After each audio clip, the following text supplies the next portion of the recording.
Hey, you're listening to Hair of the Dogcast, a proud part of the Greenlit Podcast Network. Check out Hair of the Dogcast and all of Greenlit shows at greenlitpodcast.com. Now, let's do the show.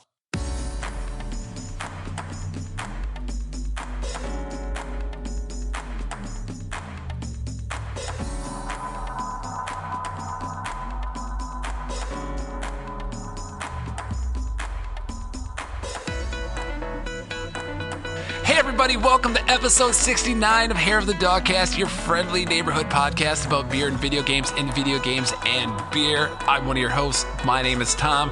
This episode of the Dogcast is brought to you by executive producer Brian Ward and support from listeners such as you. If you'd like to find out how you too could be a producer or to support the Dogcast in general, please go to patreon.com/Hair of the Dogcast. And if you have no bucks to give, we appreciate you being here anyways. Thank you. If you can, just leave us a review or tell your friends about us. We are here with the full kit and caboodle. Everybody is here. Hi, Dogcasters. +1. The whole kit and caboodle. On the Dogcast. Hello, Tom.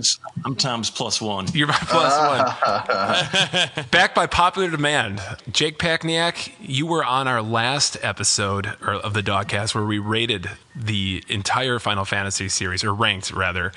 And you were a hit. Sung all the merits of this wonderful series, and now I'm back to dunk on it. That's right. You're back by popular demand. Absolutely. At least I was raving about your opinions on Final Fantasy 12. Oh, so. all right. He just wouldn't shut up. On Facebook or something like that? Brad Your likes mom's it, cool. yes, man. Yeah. So, Jake, welcome back to the Dogcast. Thanks for having me, guys. Just for a quick reminder, who are you?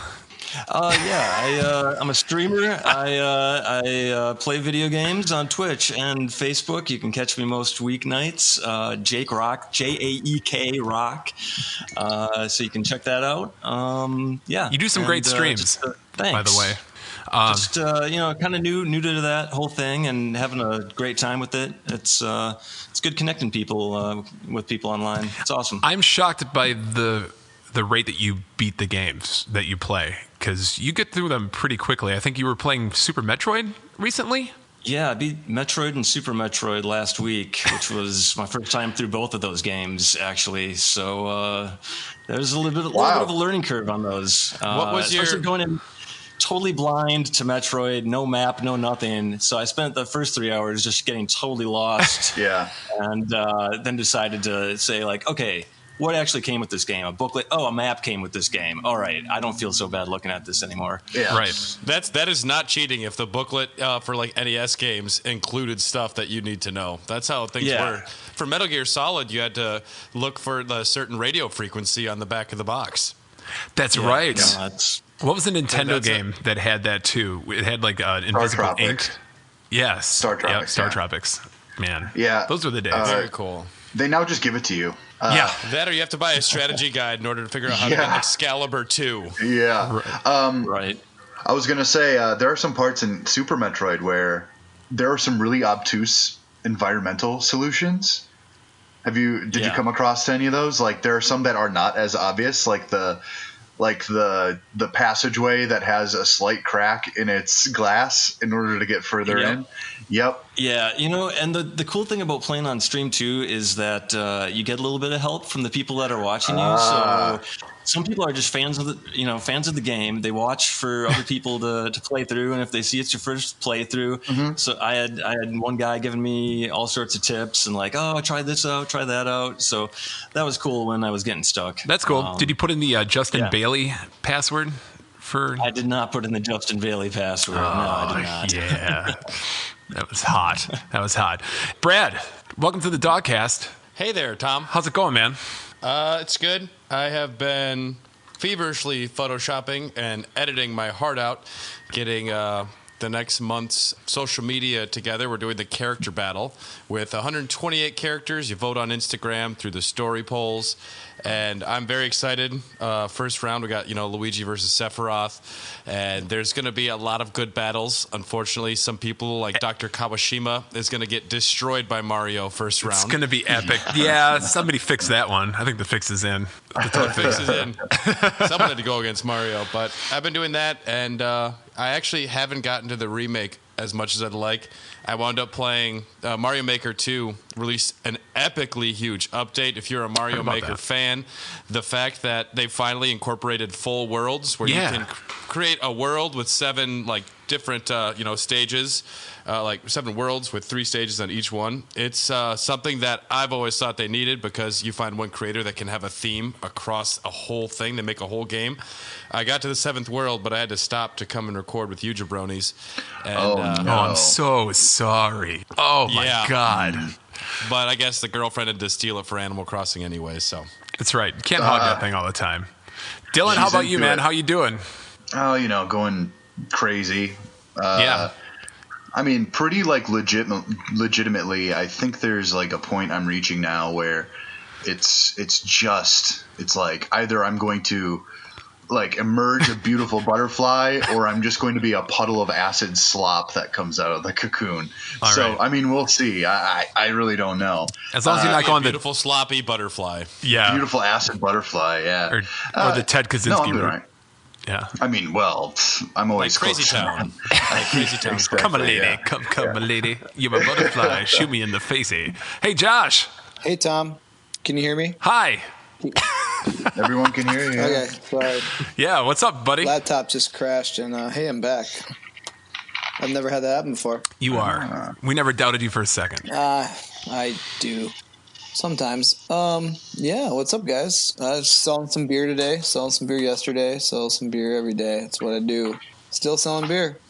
Yeah. Playing video games. God damn it. That's what we do here on this podcast. And we also drink beer, the real live beer, even when we are all recording in our own dog houses. Guys, what are we drinking tonight? Beer. Okay. Juicy Nuggets. Any particular beer? Double times 2. XXX2. That's a DIPA, double IPA. Who's that from? Are you drinking 2 Juicy Nuggets because it is episode 69? Sure. I haven't had this beer in a while. I met a random guy who's got a 450 North hookup, so I haven't had it in a long time, so I figured I'd get some fun stuff. Yeah. Sounds great. I like the font on that. Dylan, what are you drinking, buddy? Diet Coke and vodka. Yes. Definitely not beer. And do you see how things are going to devolve as the weeks go on? You'll see in 2 weeks just what my mental state is. So just be prepared. Is it Fleischmann? If you can't get help somewhere. I've hit the White Russian part of quarantine, where that is mostly what I've been drinking outside of beer, and that has been great. Right now, I am drinking a tropical slush from Eagle Park Brewing. Already sold out, but I think we have another batch on the way. Yeah. And it's a delicious kettle sour with mango, passion fruit, and pineapple. It is a day drinker, but I made an exception tonight. Good for you. I'm going to probably grab something heavier for the next one. Hey, how's the thickness? I had some of on that yesterday. It was pretty good. Got to be thematically appropriate. Is that as thick as the It's like a previous little one? mimosa. Seems that they're brewing in a bigger system now. I got a private tour of their system the other day when I was super drunk texting you guys, because mostly when I've been texting you guys this past week, I've been drunk. Sorry about that. But don't worry, we know. Hard there. And they're explaining their kettle sour process and how they can brew their batches. It is very nice over there. There's going to be a lot of very special things coming. They're going to do an interview with us, they said, where it's going to be us talking about Halo most of the time. Good, but as it should be. Jake, how about you, man? What do you got? What are you pounding tonight? Well, I picked up a growler of Hula Chaser from Racine Brewery this weekend, and it's a delicious coconut porter. And unfortunately, it was so delicious that the wife and I polished it off this weekend. So I'm just drinking a Hoppy Nomad IPA right now. We'll allow it. Nice. That's good. Yeah. That's not bad at all. Come on. Yeah, No, it's good. It's all that's left in the mini fridge right now. So yes. And on this episode, we brought Jake back because when this episode comes out, this will be the last day of our Final Fantasy month. So we thought we would do what the Dogcast was born to do, is after a month of revering and talking in just revered tones about our beloved Final Fantasy, we figured on our last episode of Final Fantasy month, we will just shit all over it and talk about everything we hate about it. That'll be a 5-second episode. I get to be as mean as I want. You can, yes. Yeah. We'll let you know if you're going over the line, but yeah, Sure. Dylan, you can do whatever you want. But before we do that, this is not a live stream. yes. Are you guys ready to journey into the land of the news? Yes, absolutely. Okay. All right, let's get it. A recent Bloomberg article has given us a glimpse into Sony's potential plans for the launch of PS5. That's PlayStation 5. Still, at this point in time, scheduled for this fall. According to internal sources at Sony who spoke with Bloomberg for the article, Sony is planning on limiting its initial production run of the PS5 because, quote, it expects the PS5's ambitious specs to weigh on demand by leading to a high price at launch. Game developers who have been working on titles for the upcoming system are anticipating the price to come in around $499 to $549, mostly due to the component scarcity driving up the price. So, initial thoughts on that price point. Is that where you guys thought it might be? Is it too high? No. Sounds about right. Yeah. When you're looking at especially the parts for PC right now, there's a whole market where people buy up graphics cards and then try and resell them to you. It's not a falsified scarcity. Definitely, there's a reality to it. But just in general, finding any of these components is going to be extremely difficult. There was still a shortage even months back, way before this. Basically these consoles, they're getting closer and closer to becoming PCs anyway. So they pretty much are PCs, yeah. Right, and it's just going to be a more accessible PC with a different iOS and way less applications. Wait until the third model with the portable screen comes out, the PlayStation 5 Nomad. Nice. Once that drops, then I'm going to probably pick it up. I like that. It runs on like 6 AA batteries, lasts 5 minutes. 8 double Ds. 8 double Ds. I think you have a boombox that 2-hour battery life. So Sony has told its assembly partners that it plans to make between 5 to 6 million PS5s by the end of the fiscal year, which ends in March 2021. So comparatively, Sony sold 7.5 million PS4s through the same period during its launch period. So it's scaling back a good amount. I should have did the math on the exact percentage, but hey, there's no math on the Dogcast. It just leads to bad things. Also mentioned as a factor for the lower output is that while Sony's production capacity looks to be okay, as China is now gradually reopening its production facilities, the COVID-19 situation has affected the company's promotional ability for the new console, just a lot of its promotional ability, period. Also, Sony's board of directors has also been unable to meet during the crisis to approve business plans pertaining to the PS5. So that is kind of hampering the progression. So I guess that's kind of to be expected a little bit, but I've some people that have been working with the development kits are saying the PlayStation 5's hardware is going to blow the Xbox out of the water. They're saying, I don't even understand who are these people, Brad?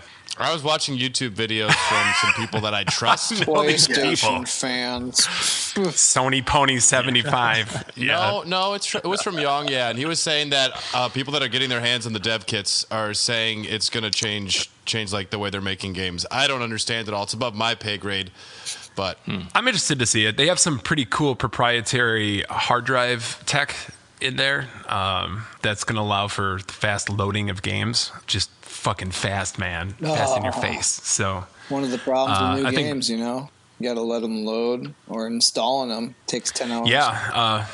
Hopefully the installations will be cut down, because that'd be nice. Bigger, no, longer. They're only going to get bigger. Bigger and longer. Episode 69. So Jake, I get the feeling you're not a console guy. You strike me as a PC Master Race kind of fella. I haven't been for a while.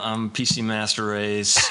I was kind of waiting on I was hoping to pick up a PS4, and I was so disappointed when that remake, man, compatibility on it. Yeah, I'm telling you should pick one up. Yeah. They're cheap now. I don't know. I might. And depending on how they address, I think they've said that they're going to be promoting more backward compatibility now with PS4, right?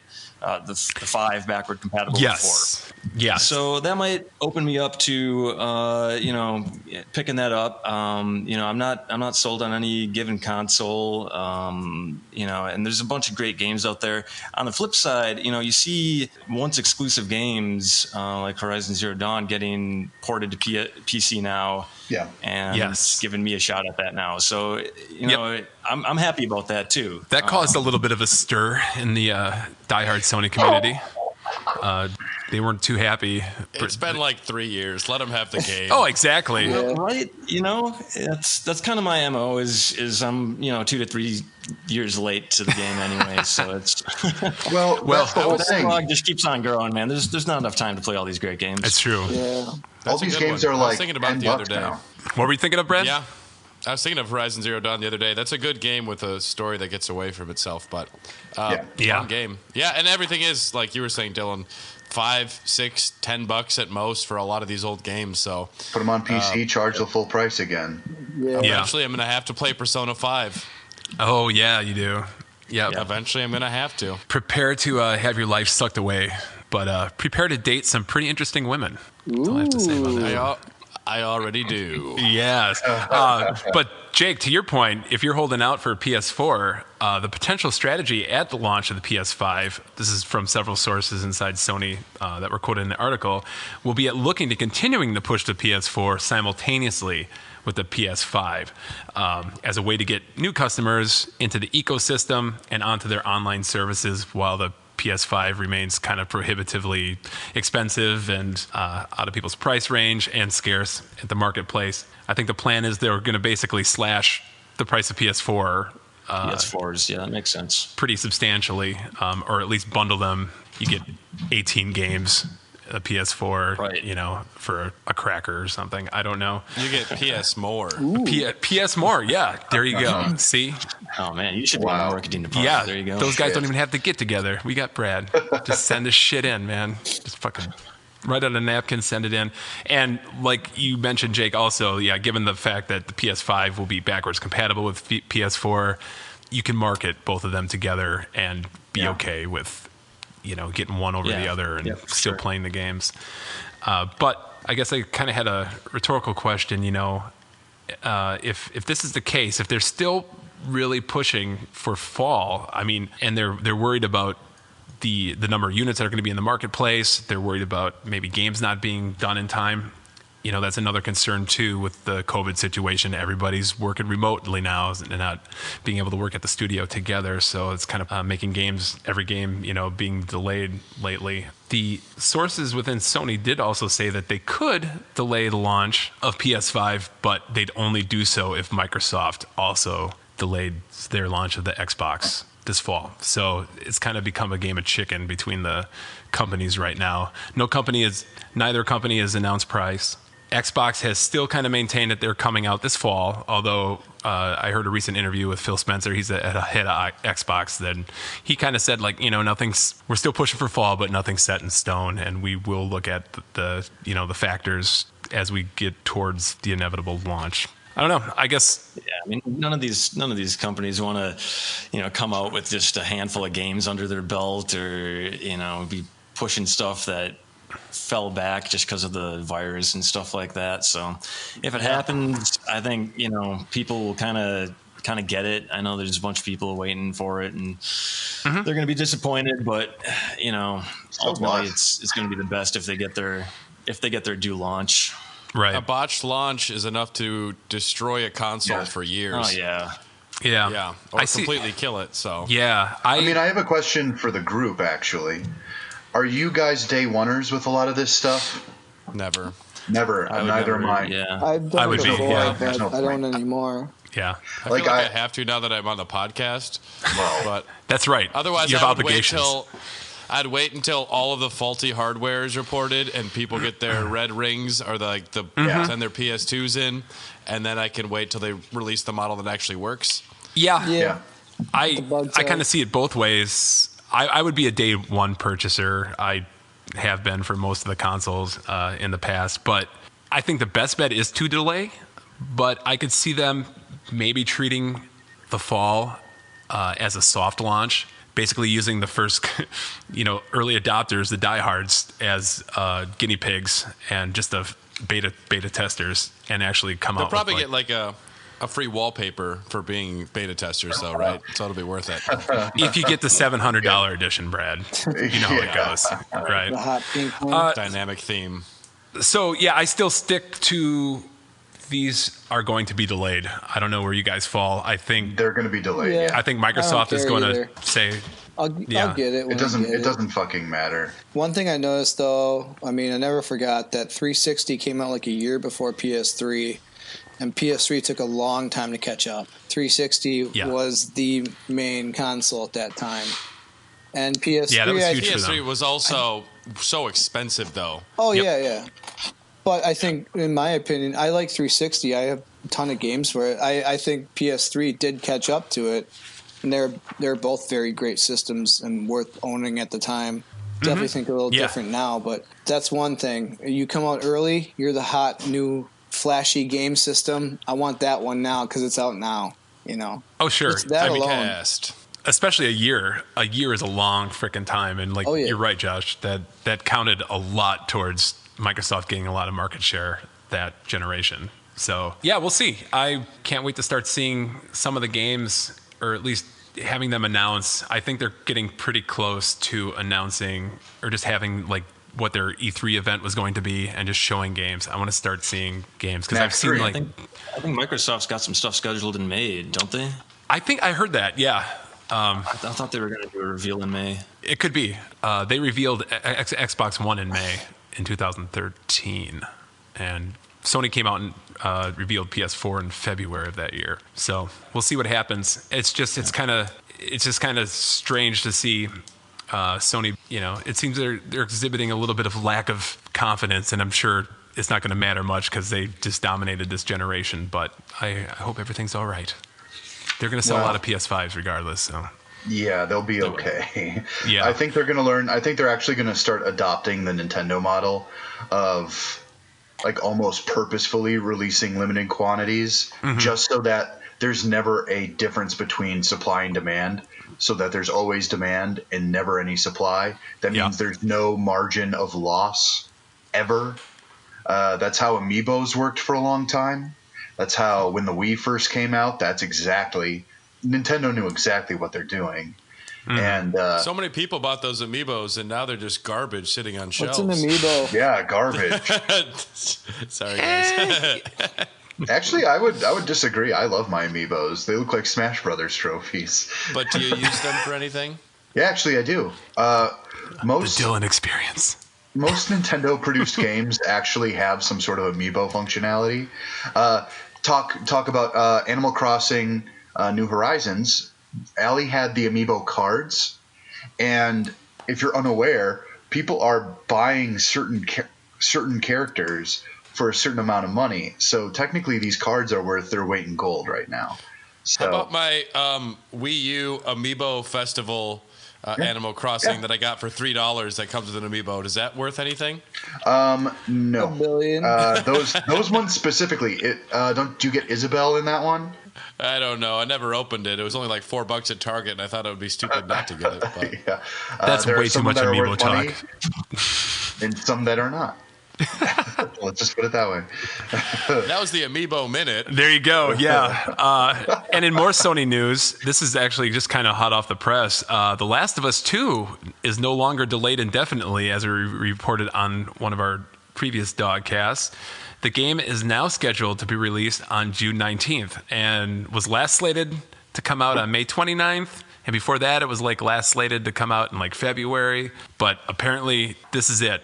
The game's officially done. It's at the finish line. I think they were able to find a way to produce their copies. This release date announced today, but it comes hot off the heels of, was it one of the Naughty Dog employees, an anonymous employee, posted all the major story spoilers of the game onto YouTube this last weekend? What a naughty dog. Yeah, they were pretty disgruntled, I think. Dude, yeah, apparently.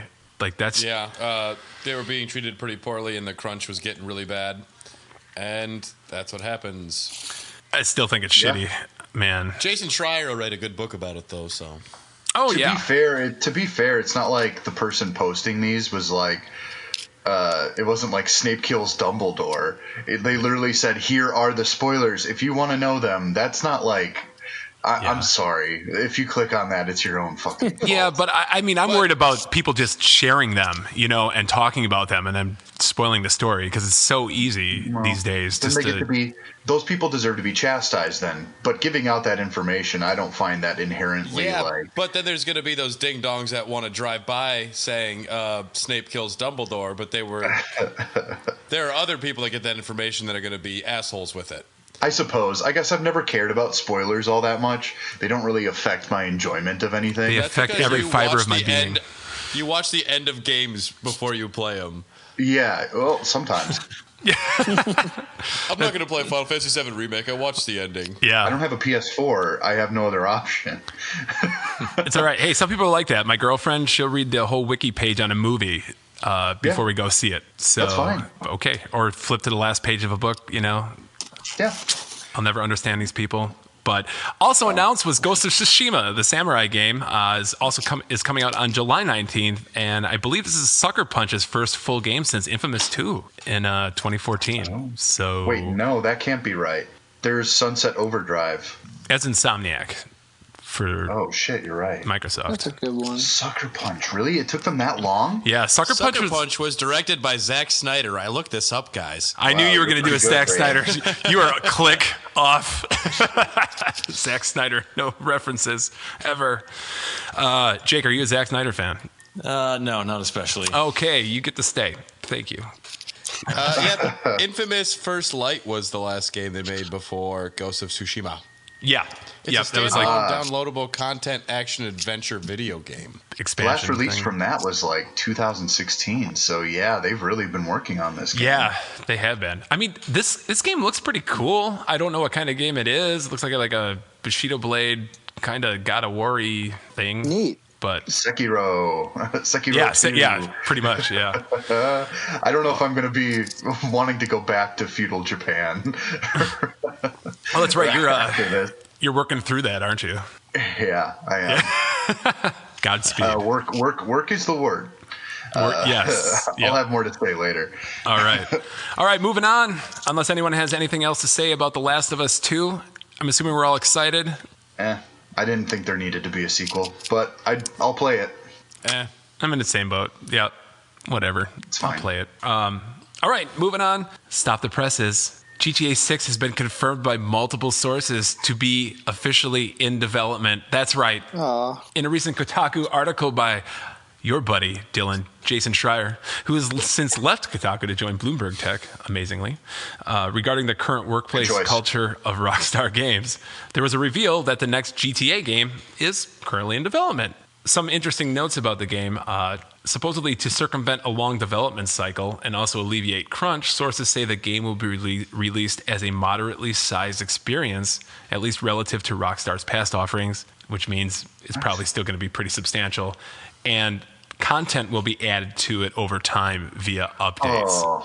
Grand Theft Auto 76. God, no. You think so? No. Yes. Yeah. Really? What they're saying is they're not going to make a full game. They're going to make something that can be half-assed and then keep patching it and shit. No. But right now you really think so? They're still putting this is new exactly stuff what they're out doing. Like all. I don't think it's online. That's online. That's not story-based. It is technically a story, but it's not story-based in the same way that there's a decisive and straightforward narrative going on. So you guys aren't so hot on this approach. Just make a full game. Make a good full game.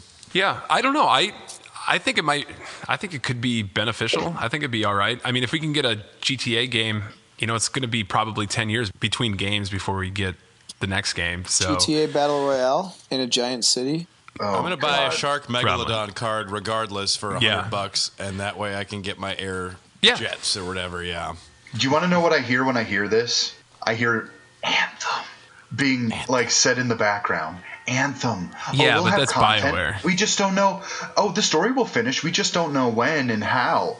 So We have 10 city blocks made, Yeah. and it's got a full story in there. We're going to make 2 more blocks next week. Yes, exactly. Well, I'm Thank you, thinking Brad. this is going to be, you're going to get the main story. It's going to be a complete experience. It's just they're going to add maybe new chapters or new things to do rather than, fucking take 80 years to build this game and throw in the kitchen sink. I don't know. I think it's all right. I trust And Rockstar. it might If actually, if they take 80 years and they make the right game, they can release the right game for 10 years.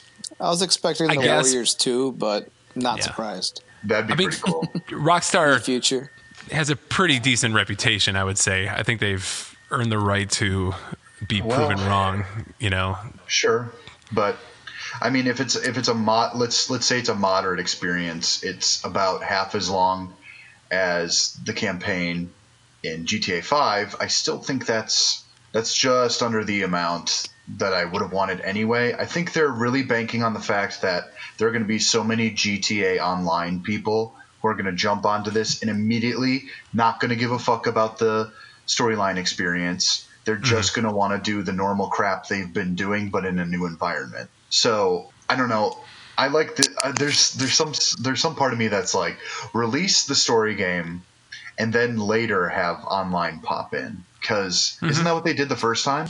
Yeah, it was a month. It was either 2 weeks or a month after GTA Yeah. 5 came out that they launched the hot garbage that was GTA Online. Yeah, it was bad at when the it started time. out, yeah. It did not launch well. I don't know. It's fucking GTA, so I'm going to play it. It's going to sell a bajillion copies, and Right, it I doesn't trust need a- I trust Rockstar. I do.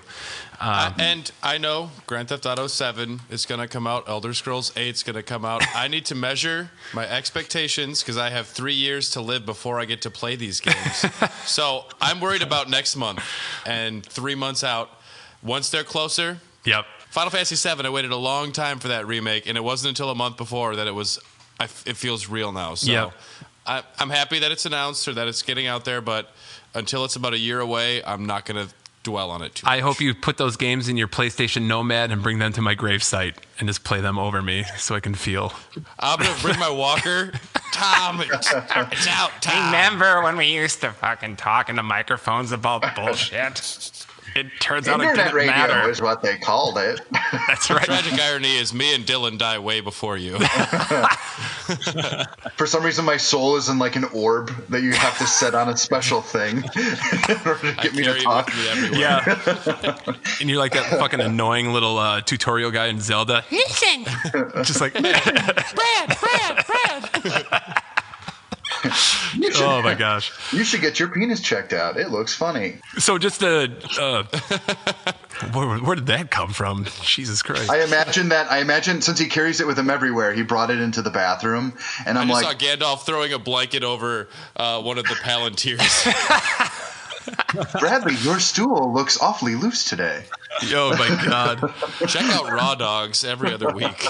It's some good stuff. And just to build on the announcement of GTA 6, which was actually kind of a minor announcement in the overall article that Schreier posted. The article itself talks about how the culture of Rockstar Studios does appear to be changing for the better.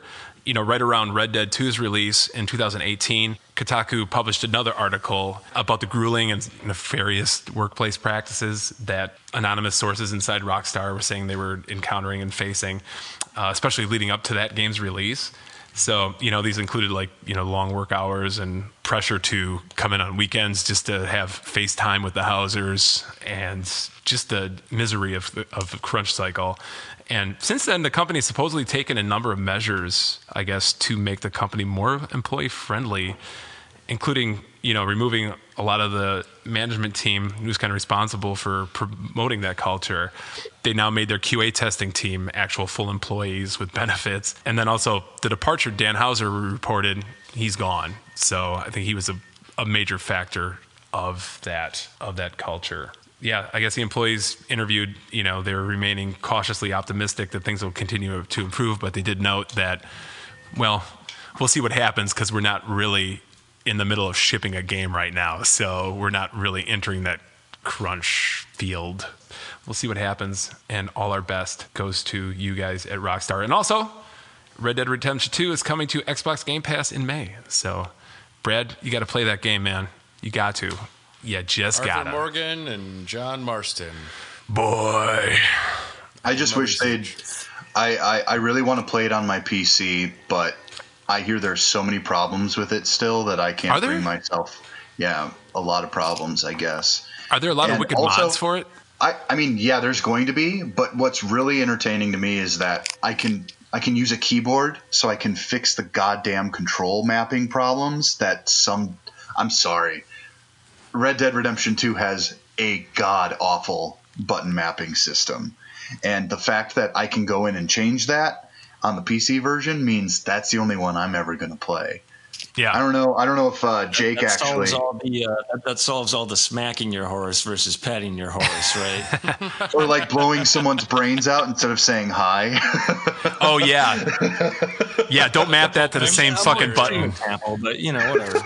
Yeah. I shot Marvin in the face. Jake, have you played any of the Red Dead Redemption games? I've got the Game of the Year edition in the backlog closet waiting to go. So yeah, awesome of Red Dead Redemption 1, and yeah, it's a good one. Just still haven't gotten around to it, man. Yeah, don't worry, they're really short games. You'll get through them in yeah, that's what I hear. No, yeah, sure. No time. Question to you guys: what do you want to see out of a new GTA? Where would you like for it to be set? What do you think it's going to revolve around in this crazy fucking time that we're living in? I hope that it has cars and guns and crime. A lot Don't forget about Ted. Elements of action, maybe some prostitution and More drug strip clubs, scenes. yeah. But no cursing. You know what it should be? Grand Theft Auto Vice City 2.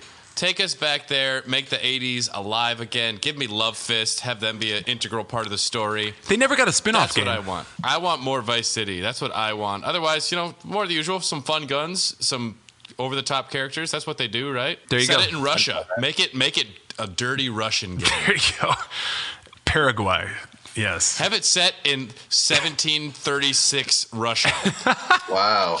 Yeah. Josh, what do you want to see out of GTA? More blood and more boobs. Hell yeah, dude. No, Hell yeah. I don't know. I don't know what to expect at this point. Do you go the what was it, Saints Row route? Didn't they go like that, and then they went crazy eventually? Yeah, they went off the rails. But that's fun sometimes. In a good way. Yeah. So, do you take a more unique route, or do you redo GTA the original but with modern graphics? The horrible movement, top down. I don't know. They should have that be an option. Like, you have different views for games. They should have the super shitty top-down view for all Grand Theft Autos. Oh my god! I remember playing the original Yeah. back when it first came out. That was the only one out. So, that's why I think of when GTA. Yeah. But yeah, then Vice City came along. Maybe you go a little bit more in the 80s still, like hardcore 80s. Was Vice City like early 80s or 70s? It was 70s. I'd say it was 80s. early, maybe mid-80s. Yeah. I don't know. Yeah. Yeah. Yeah, it was all there. It was all the same time. Where do you go with it, Tom? It had Video Killed the Radio Star. I think that was late 80s. I don't know. Yeah. The Buggles. That fucking Buggles jam. Yeah. Yeah. Some good shit. I was 1 year old in 1989. I don't know. I wasn't even born. Get out of here. Both of Tom you. was shoplifting 32Xs. Get weird in full-blown early 90s. You got to rob a That's guy right. for a starter jacket. I don't know. What else Oh do you man. do? Fucking starter jacket. I had one of those. I had a Phoenix Suns. Oh, my It's God. great. Yeah.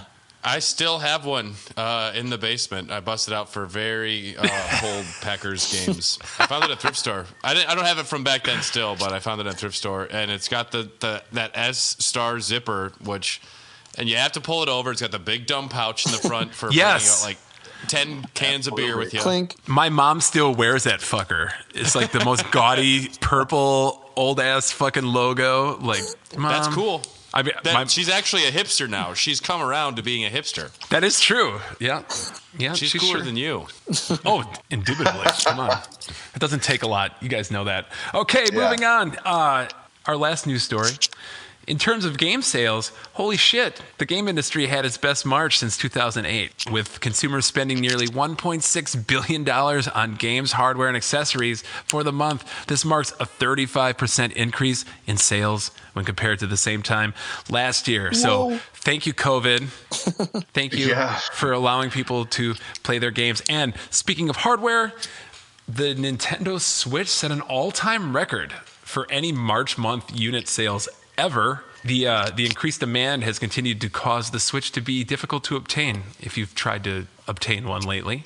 I think Nintendo pledged to increase production by a whopping 10%. But PS4 and Xbox sales are also up 25% year over year. Hold on a second. Oh. Okay, I've gotten a word from the producer. I'm getting told that we have some breaking news regarding the top-selling game of the month. So let's go ahead and join the Dogcast's own captain and friendo, Dylan Hoff, who's standing by it's on me. location for our weekly Nintendo update. Dylan, how's the weather out there?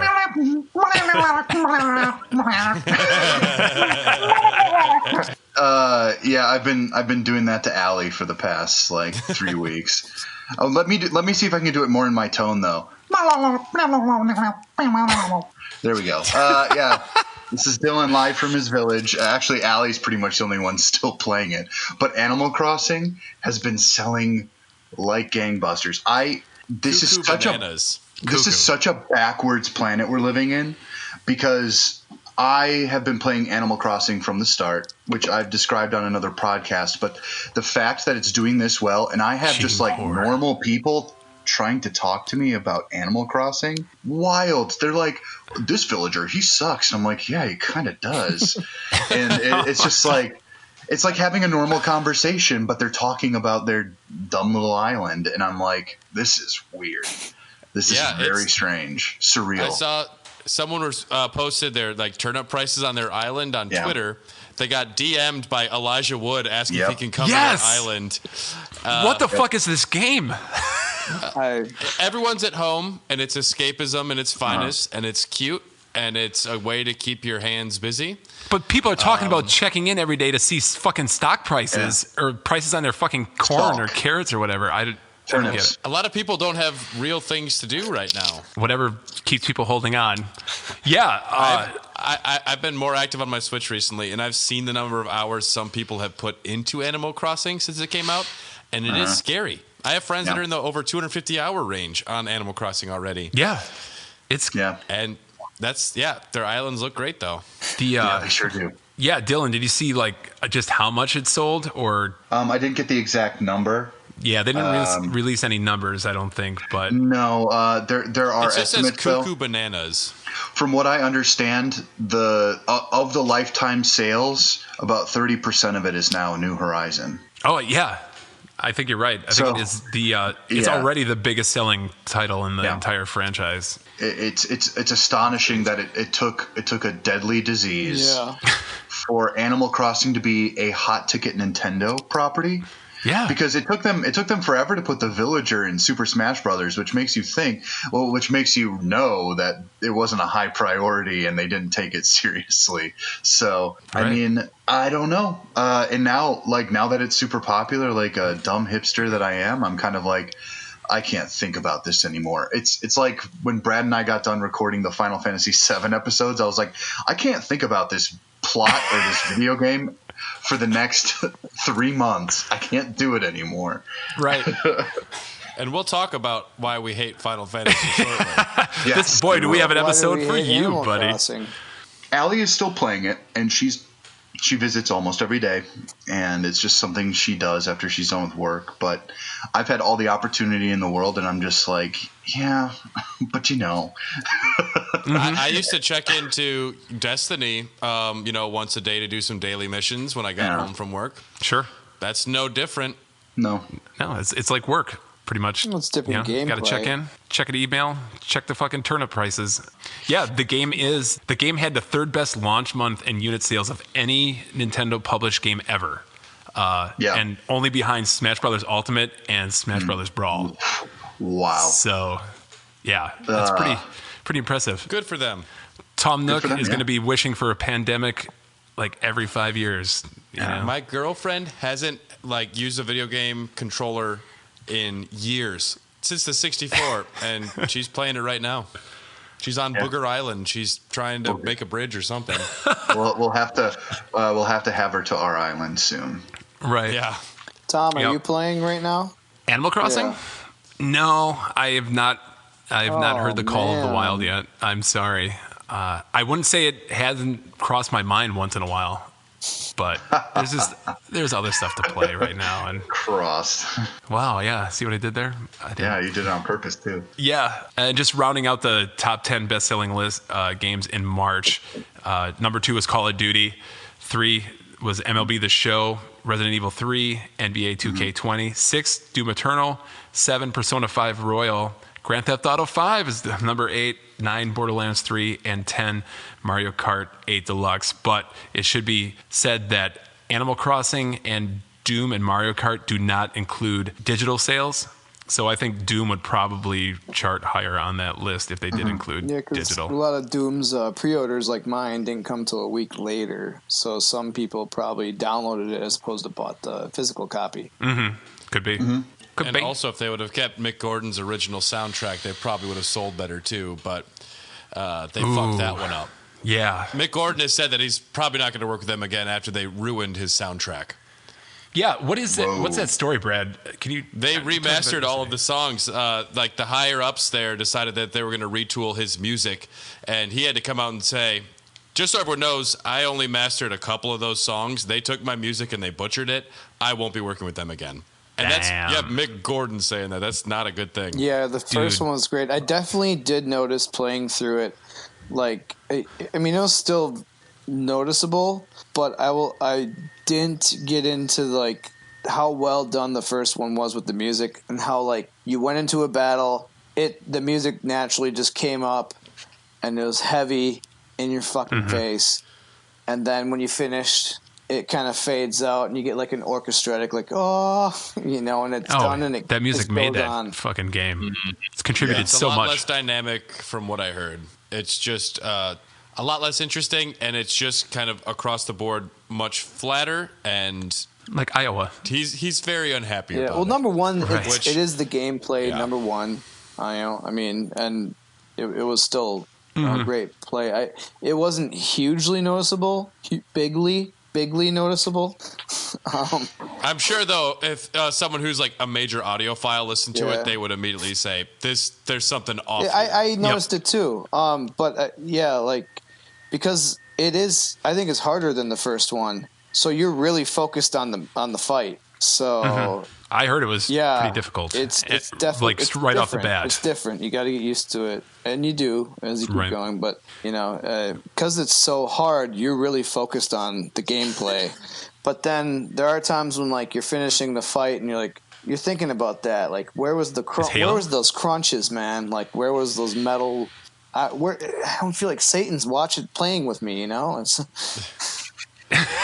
Uncle he is. Satan didn't show up for this one. That's right. But, yeah. Satan's with you always, Josh. Well, he is. Before we get into that, Dylan, did we have any more? Are we done with the Nintendo Minute? Are there any? No, we're anything not. Nintendo got shit. hacked. 160,000 accounts got hacked. Gee golly. Yeah. So Nintendo is rarely ever Change your password, people.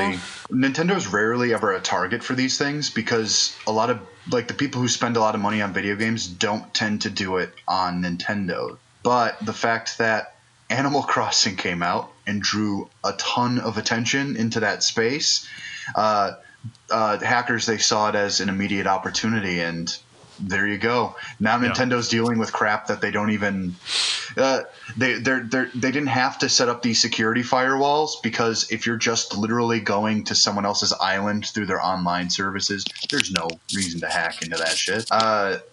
Sometimes it feels like I'm the only one buying all these indies off of like the eShop. So, because other people buy them on, their PlayStation 4s, their PCs, their Xboxes. But I mean, I would have been a prime target. I was not affected. Thank you. Good. For your concern. Thank God. I haven't even checked if I was. Yeah. Maybe I was. I don't know. Do they send you an email if you were? Yeah, they sent you an email. Yeah, if you did. Okay. So if you didn't get one, then you were not one of the 160,000. Which, if you look at the lifetime sales of the Switch, it's honestly not that many people. Right. So your chances were extremely low to begin with. I'm Thank not sure God. what the targets were or why. Oh, somebody who actually played online on a Nintendo Switch. They did reveal what they bought a lot of, and do you guys have a guess before I tell you? Porn? Amiibos. No, V-Bucks on Fortnite. Really?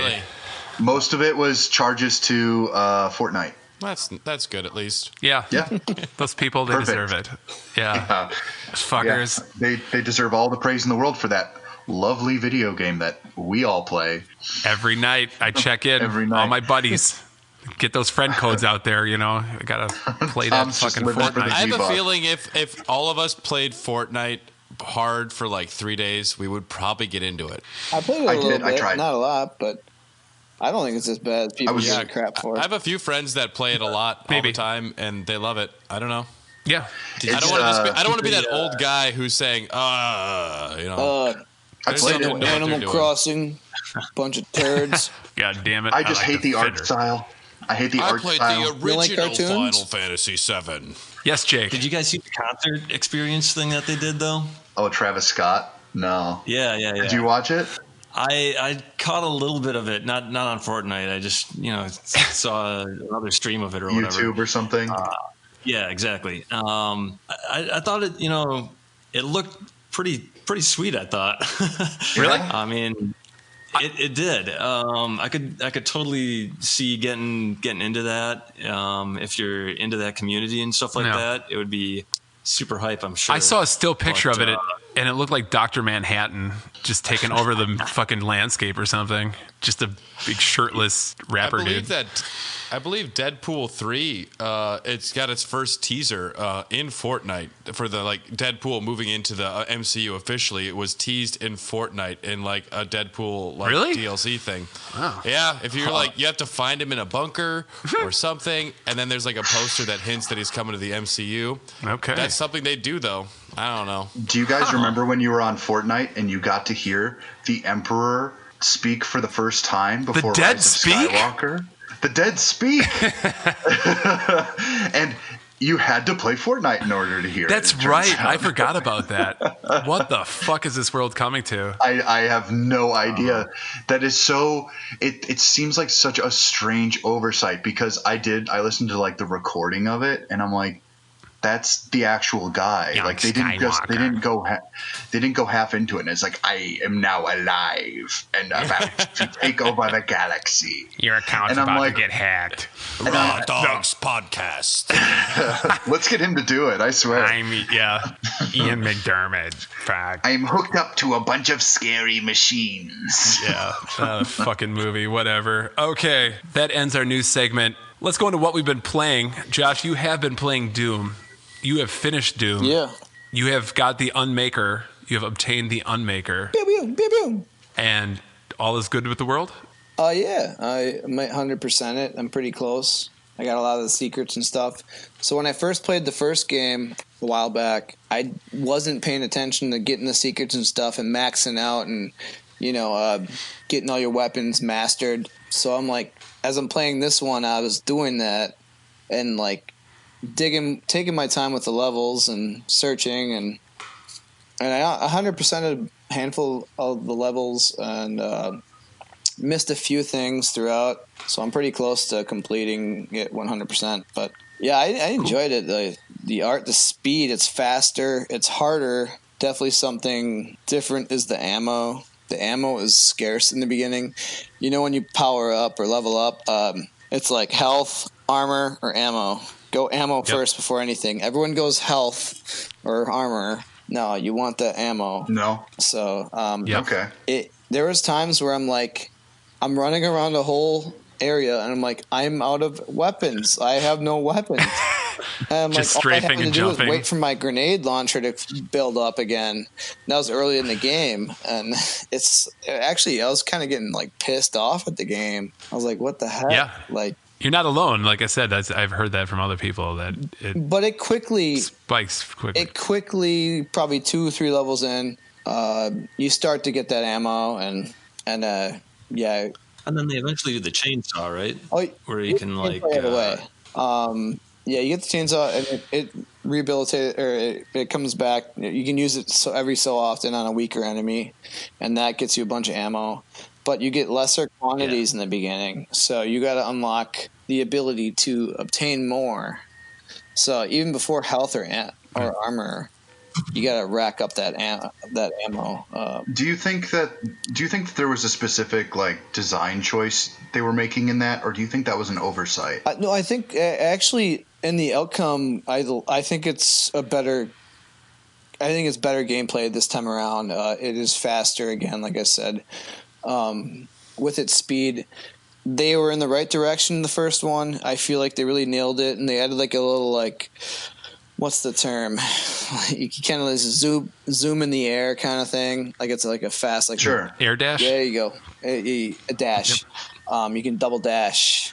Not unless he's got a cart and a friend. You move so fast. Like you face the marauders to newer enemy, and holy crap, the first time I actually beat him on my first try right away. I was surprised, but I had to beat. Good for you. I had to beat this game on the easy setting, and I felt so horrible. I never beat games on the easy setting.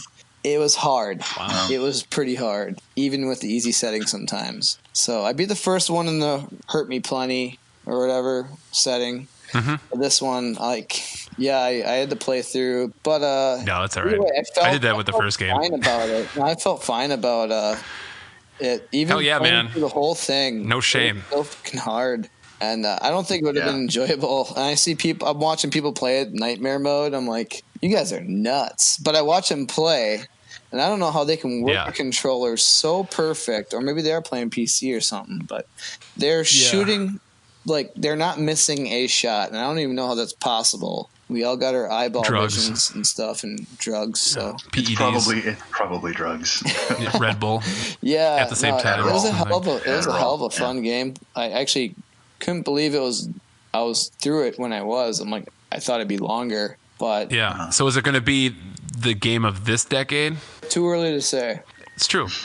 What's next for you after Doom? I actually picked up might get frowned upon, but the PS Now or PS Play or whatever PS Game Pass. It's only $44 for the year or whatever. So it really dropped price, and there's a lot of games on there, and I just started playing random games. It streams pretty quickly. I will look into Xbox Game Pass still, but I don't know. I have a stack of games over there, and I have a bookshelf of games in the other room, so a lot of options. But I probably will 100% Doom Eternal first. Right on. Yeah. Jake, what have you been playing, buddy? So since the last time we talked, I played Undertale, which is kind of like this indie RPG thing. Oh, yeah. Bullet hell shooter. Super messed up game. It was fun. Pretty quick play. But just weird. Sans. Very weird. Sans is the man. Sans is the man. Yeah. So I had fun with that, and then, like I said early on, Metroid, Super Metroid, my first time through those games, which I got a lot of enjoyment out of. I thought both were awesome, and it gave me more appreciation too, having recently played through both of the Ori titles. Mm-hmm. Just how much it drew from Metroid and how much that Metroid blazed that trail, the escape sequence at the end and all that kind of stuff. Have you played Bloodstained yet? I haven't, no. Okay. You should definitely check into that if you're into the... Check that one out. Yes. And Symphony of the Night. Yeah. Play Symphony first. Oh, Symphony, yes. Multiple times and just haven't gotten anywhere. Again, I need to just spend a little bit more time with the map or something. I get lost in those things. Understood. It takes a second. I'm really excited to start Gears Tactics tomorrow. That's coming out. Yeah. I'm 10 o'clock tomorrow morning. Woo! Let's do it. Right on. Fire up the old Lancer. So are you a huge Gears fan then? Or? I am a huge Gears fan. I've played all the Gears titles. Oh, come on. Yeah. I think Marcus Phoenix is the only guy who's ever pulled off a soul patch. You might be right. Yeah. That I can think of. Yeah, that looks interesting. That's been getting some decent reviews too. So let me know how that is. I'm not a big tactical RPG or XCOM kind of guy, so I'm definitely curious to kind of see it in action. So if you're streaming it, I'll have to tune in. I love Gears too, but I'm not a tactic guy. Mm-hmm. Yeah, no, I'll definitely be streaming it, so I'll pop in sometime and see what it's all about. When they're making the top-down twin-stick shooter for Tom, Gears style. That'd be great. I would love that. Just make me any twin-stick shooter, even if it's in like the Barbie universe or something. Just I want to play that. Brad? Shoot 'em up. Brad, have you been playing things? I wish I didn't have so much extra work for this podcast sometimes because I don't play as much as I'd like to. But the 7 remake I have been enjoying thoroughly, and I'm uploading the whole playthrough onto YouTube as well as I'm going along. Work got very busy for a while, and I haven't got to play that as much as I'd like. I've been playing some Mario Maker 2 again, which has been very nice. I do love Mario Maker, and that new update. That new update is substantial. They added Mario from Mario Brothers 2 into the game, so you can actually like ride on enemies and pick up bullet bills and throw them. Oh, really? It's completely changed the way they play the game, and it's a major update. It's changed the game completely. So I've been playing some of that. I'll have to check that out. With Gift Horse, that first episode dropped yesterday. Yeah, what is Gift Horse? Gift Horse, was a segment we were doing on the show here, but I decided to start doing like bite-sized video reviews. Mm-hmm. So I actually record my gameplay and I stream for maybe a half hour to an hour each game, or if it's Uncharted 4, an hour and a half because I couldn't stop. And I just do, little reviews of the PS Plus and the Xbox One Gold games that come out. And if I am feeling enterprising, maybe a couple of Switch, NES, SNES games, or even Xbox 360 if something interesting is on there. Mm-hmm. Yeah, and I saw that first episode. YouTube. It's hot. Yeah. It's hot. It's very hot. Sizzle. It's very hot. Yeah. I think those will be coming out regularly on Wednesdays or Mondays. Okay. Well, cool. Look forward to seeing that and putting that out to the world for everyone to watch. Hi, Dylan. How are you? I've been playing so many video games, Tom. I've been playing so many video games. Let's talk about it. I'm not going to get in depth of one of them because there is going to be a time when I want to do a Raw Dogs with Brad about the Atelier series. Torture. Okay. I would love to do a retrospective on that. I think we could get a lot of hits from that. But I've been playing Sekiro: Shadows Die Twice. Now, has anyone else played this? Have you played this at all, Jake? No, I haven't. It looks pretty awesome though. It's pretty stellar.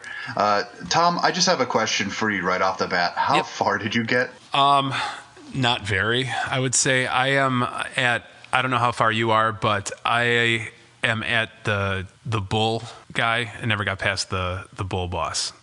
Oh, the one with the flaming... Yes. Yep. Okay, I'm significantly farther than that. I'm at the second fight with... Not to rub it in your face. I'm significant. Check out them horns, Tom.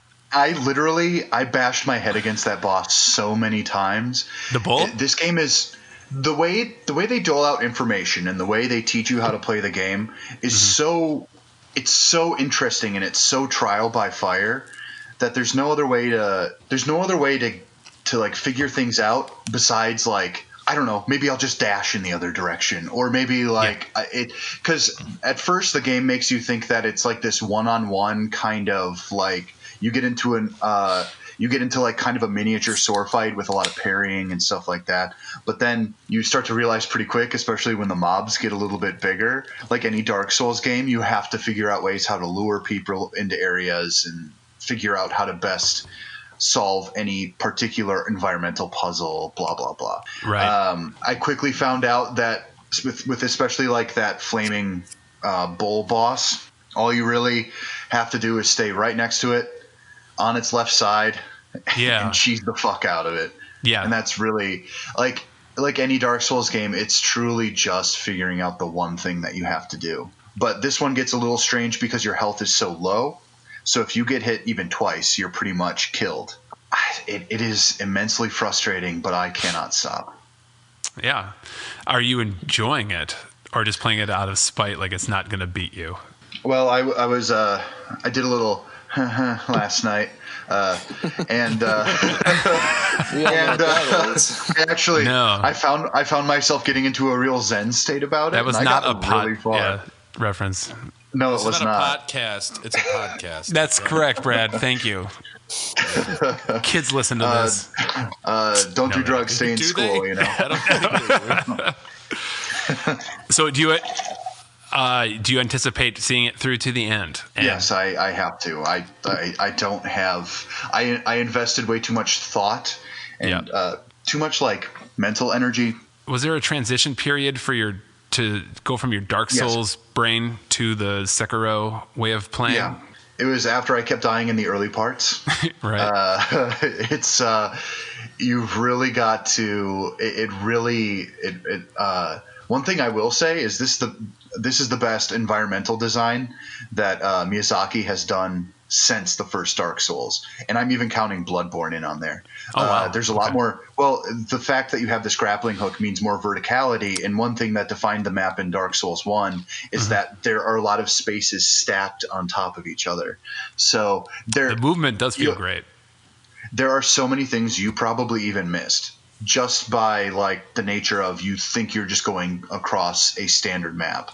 I don't know if you went into the past yet. Yeah, the manor, the estate, Harada estate. Yeah. Yes, yep. That's apparently its own just giant thing. It is, yeah. It's pretty wild. The final boss for that, been having a real time with that. Her name is Lady Butterfly. Yeah, I got to her too. Oh, I hate you, Lady Butterfly. I'm having a hard time. I got to the final bar of her life and got it down to 25%, and then like in any Dark Souls game, one small move, small cheesy ass move, and I'm like, she didn't even have time to controller goes wind flying up for that. across the room. Yep. That's it. And I start sobbing into my hands. But my hands are sweaty, so it's just like sliding down my forearms. That was blood, Dylan. Yeah, it wasn't blood. yours. oh, sweat's not red. Right. Sorry, man. No, I'm glad you're playing that, man. I'd love to just hear your thoughts as you complete that. I will live vicariously through you because I came to the realization that I just can't do this. So it's sad. It made me sad. Well, you know what? But a man's got to know his when we're limitations. done quarantining, we should do a stream of this. It'll be embarrassing for the both of us, but it would be a nice one to stream, especially since you and I are such fans of the series. Yeah, not a bad idea. Yeah. We'll start a stream at the same time. Me playing Dark Souls and Josh playing Final Fantasy VII, the first one to win. Yes. It'll be a streamathon. Hell yeah. You know what Josh loves? Menus. We'll call it Swimming Upstream. Swimming Upstream. I'm going to have to make a logo for that one. That's funny. There you go. It's not bad. It's not bad. Playing games you fucking I don't hate. think Josh is in on this this deal. I'm not sure. I feel hated. It's You okay. made yourself an outcast by having opinions. How dare you, sir? How dare you hate Final Fantasy? The complete theme of this episode. I have to beat all of Bloodborne. I'm not pumped on that, but Oh yeah, you should be. It's actually like not super difficult. Yep. Yeah. Especially if you call people in like a bitch. Yeah. Don't be a bitch, Brad. Come on. what do you mean call people in? You can get someone to help you out. Yeah. No, I wouldn't do that. I think you might. I'm pretty hard-headed with some things. Okay, we'll see. All right. And just quickly, I guess, unless Dylan, you got anything else you've been playing, or No, I'll save it for another time because I've been playing way too many things. we should talk about Disco Elysium sometime when I get back to playing that because I really want to Absolutely. get back It's to great. that. It's fabulous. I'm about 30% through the story from what I can tell. Yeah. A lot of interesting stuff happens. Yeah. Absolutely. I haven't played for that long, and there's already just been some like what the fuck moments. So love it. Like Brad, I've been playing the Final Fantasy VII remake as well. My notes just say it's good. Production values through the roof, baby. Yeah. They nailed the translation. When there's a joke that lands, Yes. that is a success in a Final Fantasy game. Yeah. Because, I was. yeah. I've had. There's a moment when Tifa realizes it's Cloud cross-dressing. He's like, "I nailed it. We get it. Let's move on." Yes. And I was like, That was funny. There's moments where Barrett was trying to talk a big game and Cloud just like shoots him down hard and it lands. Yeah. I don't know how much of that was done through like the translation work or the actors bringing something to it, but across the board, the soundtrack, the performances, the gameplay, the way they've adapted everything, I'd say almost all of it, 95% so far, I agree with every decision. It's one of their, if not their best localization, which made me wonder. I haven't looked it up, but I'm wondering if this was actually written initially for the Western market and then translated back to Japan, because it just seems so natural. The dialogue and, like you said, like just like the jokes, some of them are actually funny and chuckle-worthy, not just like, oh, it's funny for a Final Fantasy. It's funny Tifa because does it's a lot funny. Of, like this. Tifa does a lot of like funny stances. Yeah. And that's a little much, but there's still definitely some things. And Jesse's laying it on pretty thick, but it works. Ooh, but I mean, come on.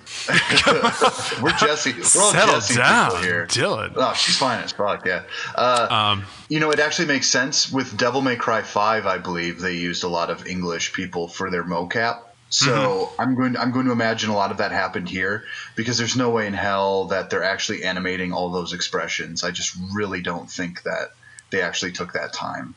So they found a way to control Red 13 as well. People have figured out a way to manipulate some save states, and you can control Red 13. Oh, they wow! A way, so shit. Does he have a full menu? No of spoilers. options? Haven't got that far. he has a special move called Bugenhagen.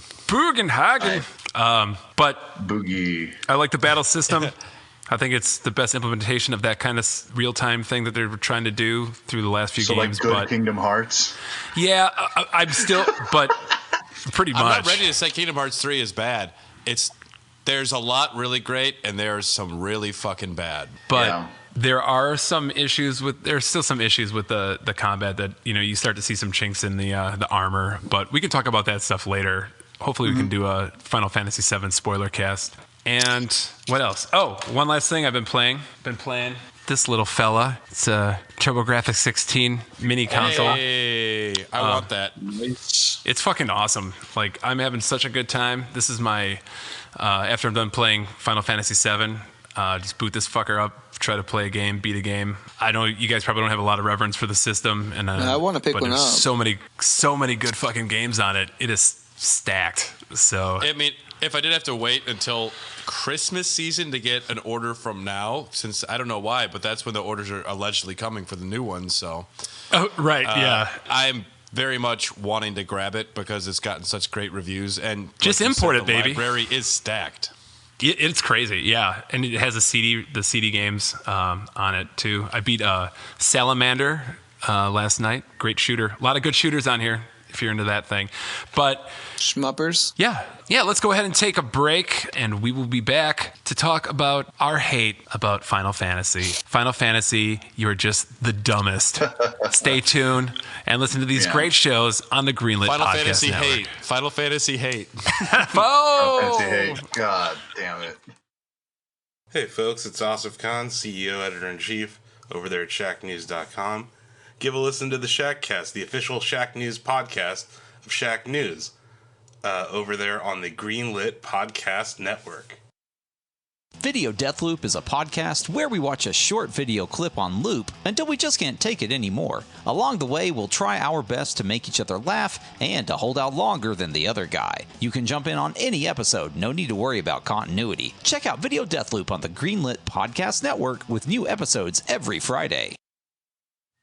All right, welcome back. We're back with the topic of the show, everybody. So, as we announced at the top of the show, we have spent the entire month proclaiming our love, talking about Final Fantasy, the series, and a lot about 7 because of the remake throughout the month. So, we wanted to send it off in style by pretty much roasting it to high heaven and talking about the things we maybe don't like so much about the franchise because, hey, you got to take the wind out of the sails a little bit, right? Right? Sure, of course. I think there's a lot of things. Dylan seems offended. He's like, I wouldn't. Never. I only like things. I guess. I can't like things and still find problems with them. We only roast or shit upon the ones we love. So we still love you, Final Fantasy, but sometimes you just I'm going to shit upon Final Fantasy 13 as well. Okay, we're not just shitting on the ones we love. I'm going to take a hot dump on that game. The best one? I'm going to take a... All right, well, we'll see what happens. So who wants to go first? Who's liquored up enough to really... I am. Oh, Dylan, go ahead. Final Fantasy hate himself. Let her rip, dude. Final Fantasy hate himself. Yeah, no. So a lot of people give 13 a ton of shit for being linear corridors, right? Yeah.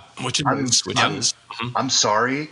10 is a series of corridors. The characters in the world are interesting enough, you don't notice. Yes, I know. But I kept expecting like little explorable areas that weren't the Cloister of Trials. Never came around. It got extremely boring for me. I'm just gonna like if I had played this at the time, I would have been like, oh hell yeah, I feel like I'm actually going through it. But when you showed me your sphere grid, Brad, the one that you completed basically, I said, how do you invest this much time in a world that's a series of hallways? The end game content is exquisite. I loved going through and like hunting all the monsters and crafting the ultimate weapons in 10 myself that are above the real weapons. But you mentioned the Cloister of Trials. What a garbage, horrible mini game. Those puzzles are not great. They're not intuitive. They're not fun, and they are a slog that you either hate yourself and you punch your head against a wall, or you just check a guide, and you're not happy either way. No. Have you ever tried to read? I find the Cloister of Trials inexcusable. I thought that at the end there'd be like not like just a reward of like a side item if you know which sphere to intersect into like a certain wall and make a line glow. Yeah, I thought at the end of it, like you would have to fight the summon, and like I thought that was cool. Like you actually have to prove yourself before you face the physical trial of it. But no, Yuna goes into a room and then she comes back out and she faints, and now you have a new summon. Right. Final Fantasy X does have a lot of hallways as well. And people will point to like that one area where they chocobo race, where it does open up, but it's just one big fucking warehouse that is still a hallway. Yep, it's true. I think also 13 came out after 12, which is the most open, no random battles. I think it was kind of in stark contrast to that. I don't know. 10 had people noticing the voice acting. 10 had people noticing all this other stuff going on, and the soundtrack in 10 was exquisite as well. Yeah. Oh, God, yes.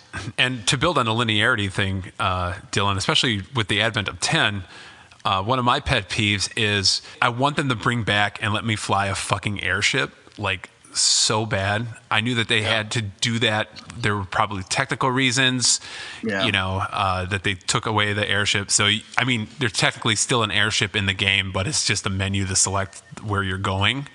I really miss that. I hope the remake, Final Fantasy VII Remake, brings that back, because even though it was basically a real-time menu selection, just being able to traverse the world, fly over the world, and go explore just added, just a more epic feel to the games.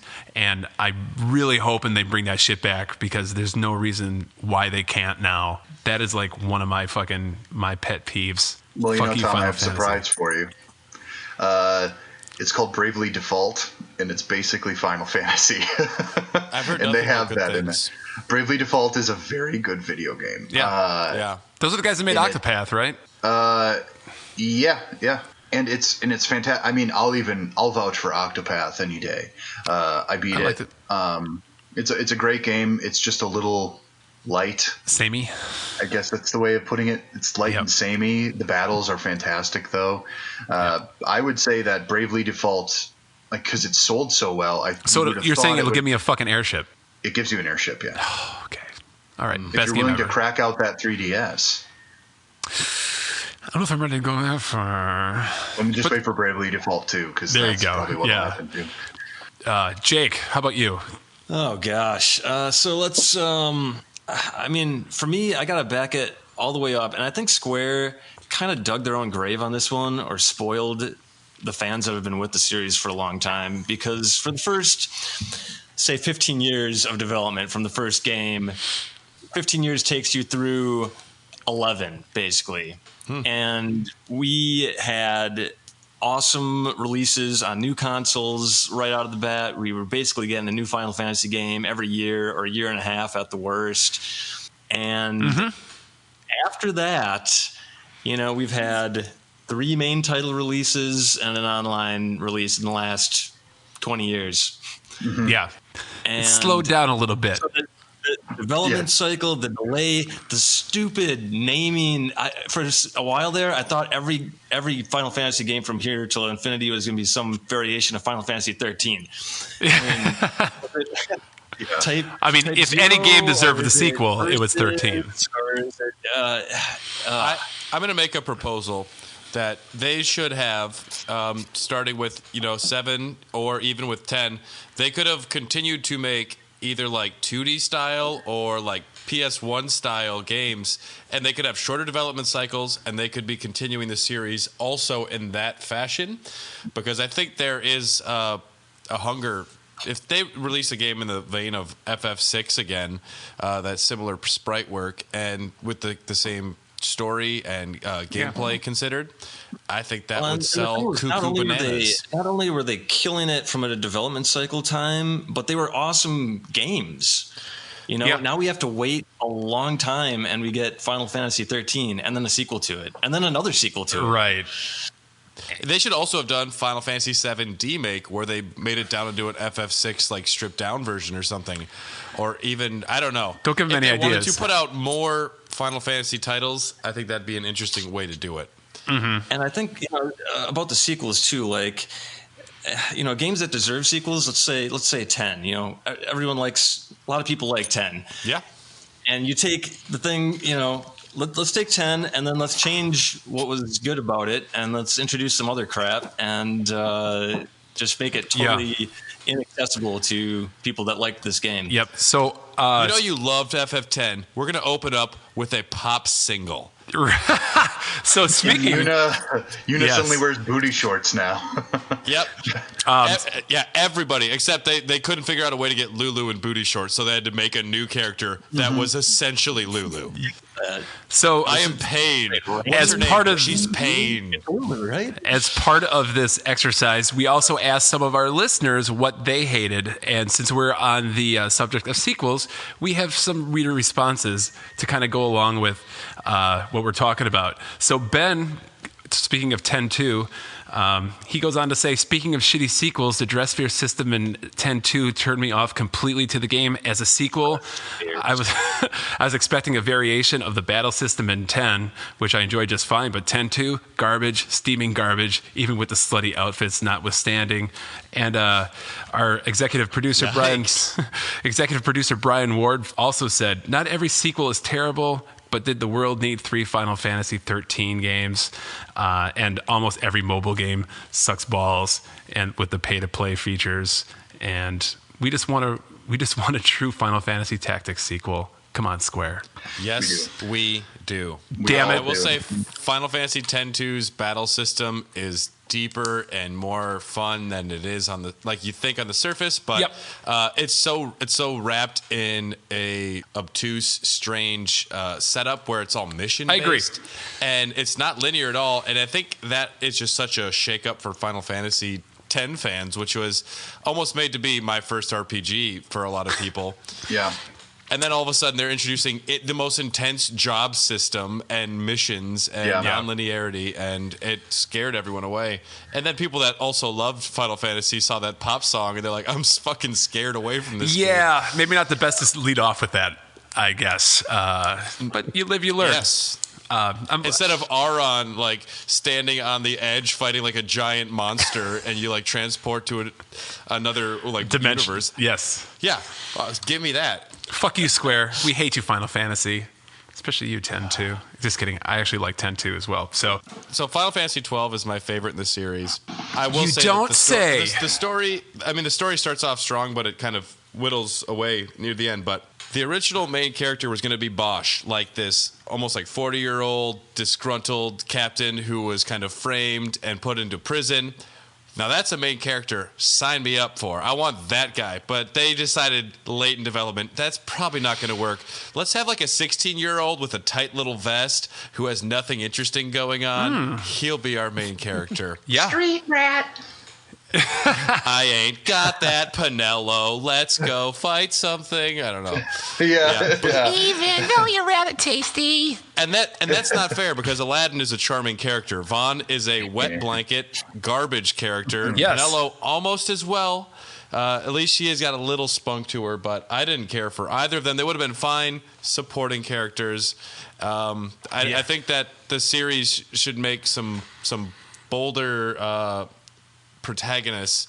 Yes. I think they've gotten kind of stale. Brad, you are speaking my language, buddy. You brought up my number one fucking pet peeve of the series, and that is the annoying teenage fucking characters that they've introduced since Yuffie. Children. They're like literally all 16 when you go back and look at guides. Yes. And I was like, I don't know. I'm too old to understand what they're going through. I'm like 31 now. The girls are like overtly bubbly ditzes with character designs made to appeal to pervs. You had fucking Yuffie, Selfie, Dopey, Sneezy, Vanille, Riku, and Vanille is fine. I like Vanille. Dylan. You're not supporting my argument. I don't care. And the guys are just all fucking like for the most part angsty douches or naive and like Pollyanna-ish. You know, they're just I can't stand these characters. They just seem shoehorned in. You know. Yeah, that's I don't know. I think 12 did explore some different protagonist types. You have Balthier, who's almost like a swarmy, like Han Solo type, like badass dude. 10, definitely suffers, and I don't know. They kind of fall into what was working before, and I don't think that they thought what made those games great were maybe having angsty characters or young characters, when really it was the world they were building and the gameplay they were building. But they're like, nope. We need this guy to be 16. Give him a smaller vest. Yes. And more zippers. Who cut his hair? A reasonable person? Let's have an asshole cut his hair. Yeah. Exactly. Seymour needs 10,000 pounds of hair gel every time. How does he do that? Are those like sticks? Sticks in his hair? They must be made out of flesh. That's like guado flesh or something underneath that. Here's one of the ways I will defend, especially a lot of the design choices in, especially like when I was drawing that scene of us all together for the logo, I found pretty quick that Brad chose to be Balthier. And it was extremely difficult to find any design elements to work with because he has the pretty hair, the earrings. He looks like a Yoshitaka Amano character, but there's just a little bit of that flair missing. So one of the main things it's almost like he's defined by what he does and who he is as a person instead of his number of belts or something. When you're talking about like, but here's how I define good design is if you take that character and you make it a completely black like shadow and you put it up on a screen and you ask people who's that character and people can do it, that's good design. Everyone knows who Fran is. Everyone will know who Brad is because it's just a beard. No, Fran with her buddy. Oh, Fran, yeah. Fran's got a good profile. Yeah. Yeah. Well, I mean, everyone knows the asshole wearing lederhosen is Titus. Everyone knows that. Yeah. Is it? Yeah, like fucking Punky Brewster lederhosen or something. I don't know. Just Oshkosh. Like Aaron has two hands that works, but he just keeps one tucked in. Because he's a gentleman. That's why. Yeah. Anybody talks shit about Aaron is off. I like how like he pulls it out. He like pulls his arm out to like drink. Yeah, it's my second favorite drinking hand. That's my drinking hand. Yeah, you're right, Dylan. Well, we haven't talked shit about 9 too much. You mentioned you don't like Vivi, and Vivi's a character a lot of people have a lot of strong feelings for. And me included. I think Vivi's a great character. Who doesn't like Vivi? You were mentioning you didn't like Vivi. I love Vivi. Vivi's like one of my favorite characters behind Aaron. Okay, because you mentioned something about all children, like they're all like young teenagers after Vivi, is what you said. Well, Vivi's like a robot. So. Oh no, I didn't mention Vivi in like in any of that statement. Yeah, sorry. But we haven't talked a lot of shit about Nine's characters at all. All right. Issues there. How unmemorable a few are. Amaranth. Yeah, I think Amaranth Coral seemed very cool when I was a kid, but looking back, he is very uninteresting.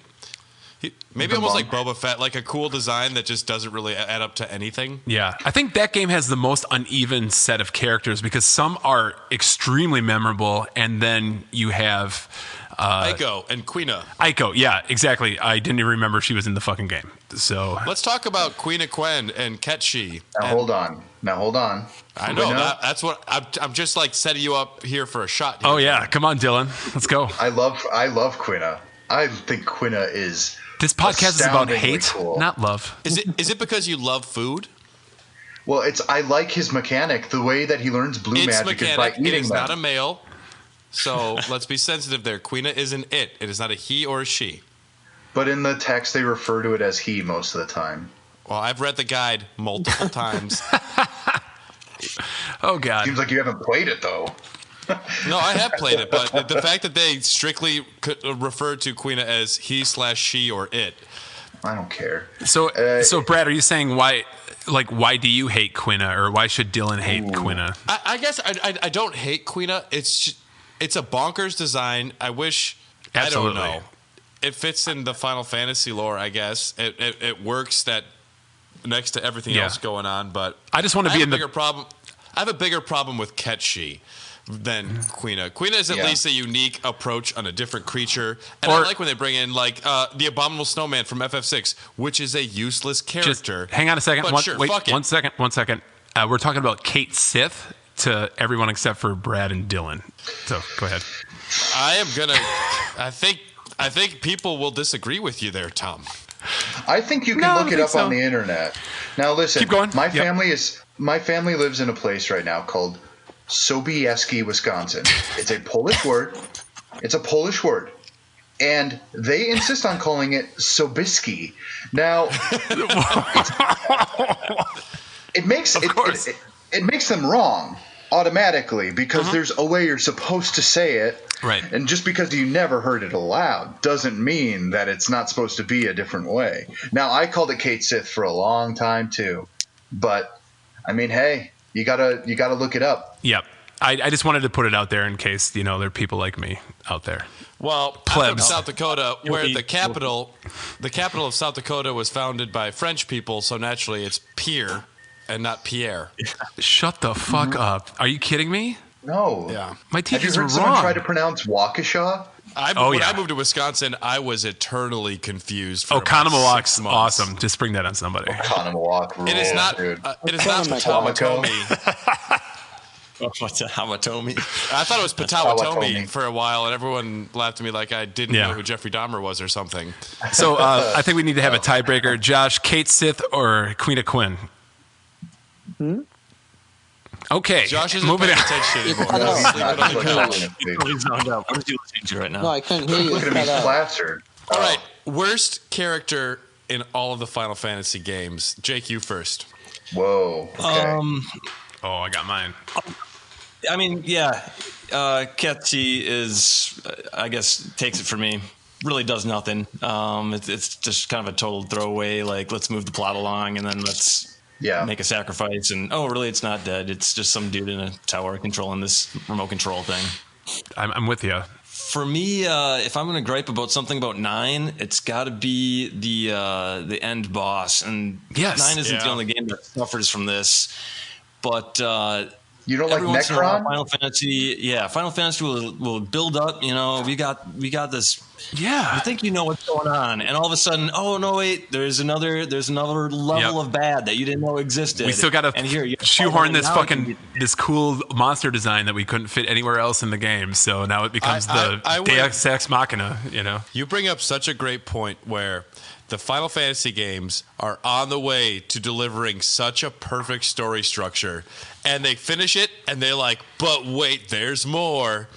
The villains are so soundly written to an extent. and then Most it of them turns are. into to an extent, not all of them, but then it has to be like a bigger god or a bigger concept, an outer space demon, other dimensional thing where you had a solid villain working. You didn't need to do this. Something though like Final Fantasy VIII, I think sticks the landing, where I think Ultimecia actually is a pretty interesting concept. Sometimes they work. Well, for 8 that it establishes within the lore that there's a succession of power, and then they realize that there's a sorceress from the future who's trying to go back in time and fuck things up, and that's what you're protecting the world against. And Ultimecia didn't have to be a person up until that point because her plan was being enacted that entire time. You just got to put a face to all the actions. And they at least telegraphed her through the game, and she was the last boss. It's not like you beat Ultimecia and then fucking, a worm came out and said, "Hi, look at me, beat me." I'm Power Worm. If you're taking a shot at FF10 there, I have a problem, but there you go. That would count. I don't mind you, Yevon. I don't mind that. I think that's a pretty solid structure. It was a simple fight. I don't know, but there had to be something behind Sin to begin with. Like, it's not just that Sin existed. They mention you Yevon a bunch, so it's fine. 13, I liked the design of the final boss, and I mean, who gives a shit about the game? But I don't even remember what it was, but it was like a clockwork type looking thing. Orphan, right? It casts Doom on you right away. Yeah, it's Orphan, right? The thing that's holding. God, you could give a name. I have no idea. It was bluish. I just remember there's a really cool CGI scene before you get to that last level, and then it just completely farts and kills itself. Where they're invading the Holy Land, and they're all on their summons riding them. Like Lightning is basically she's become Odin. Like it's fantastic. Yeah. That was pretty sweet. Yeah. But then, I mean, it's so much squandered potential with that game anyway. Yep. I do have something to say against 9, and it's basically the port that they did. Watch yourself. It's the port that they did for the Switch specifically, and it's a problem. It is basically the mobile version. The menus are bland and unexciting. They do not look good. And one thing that they kept from the original game that kept it from being almost a perfect game in my eye is the loading times at the beginning of battles. Oh, really? Atrocious. Really? There's no reason that a game that took that long to load on a PlayStation, which this was a late PlayStation game, so I give it a pass when it comes to that, because it was loading a lot of visual information, and the character models in that look astounding. But in this port, it loads about the same speed, and there's really no fucking reason for that. There's no reason to have that. Even when you have the fast forward on, it loads the same time.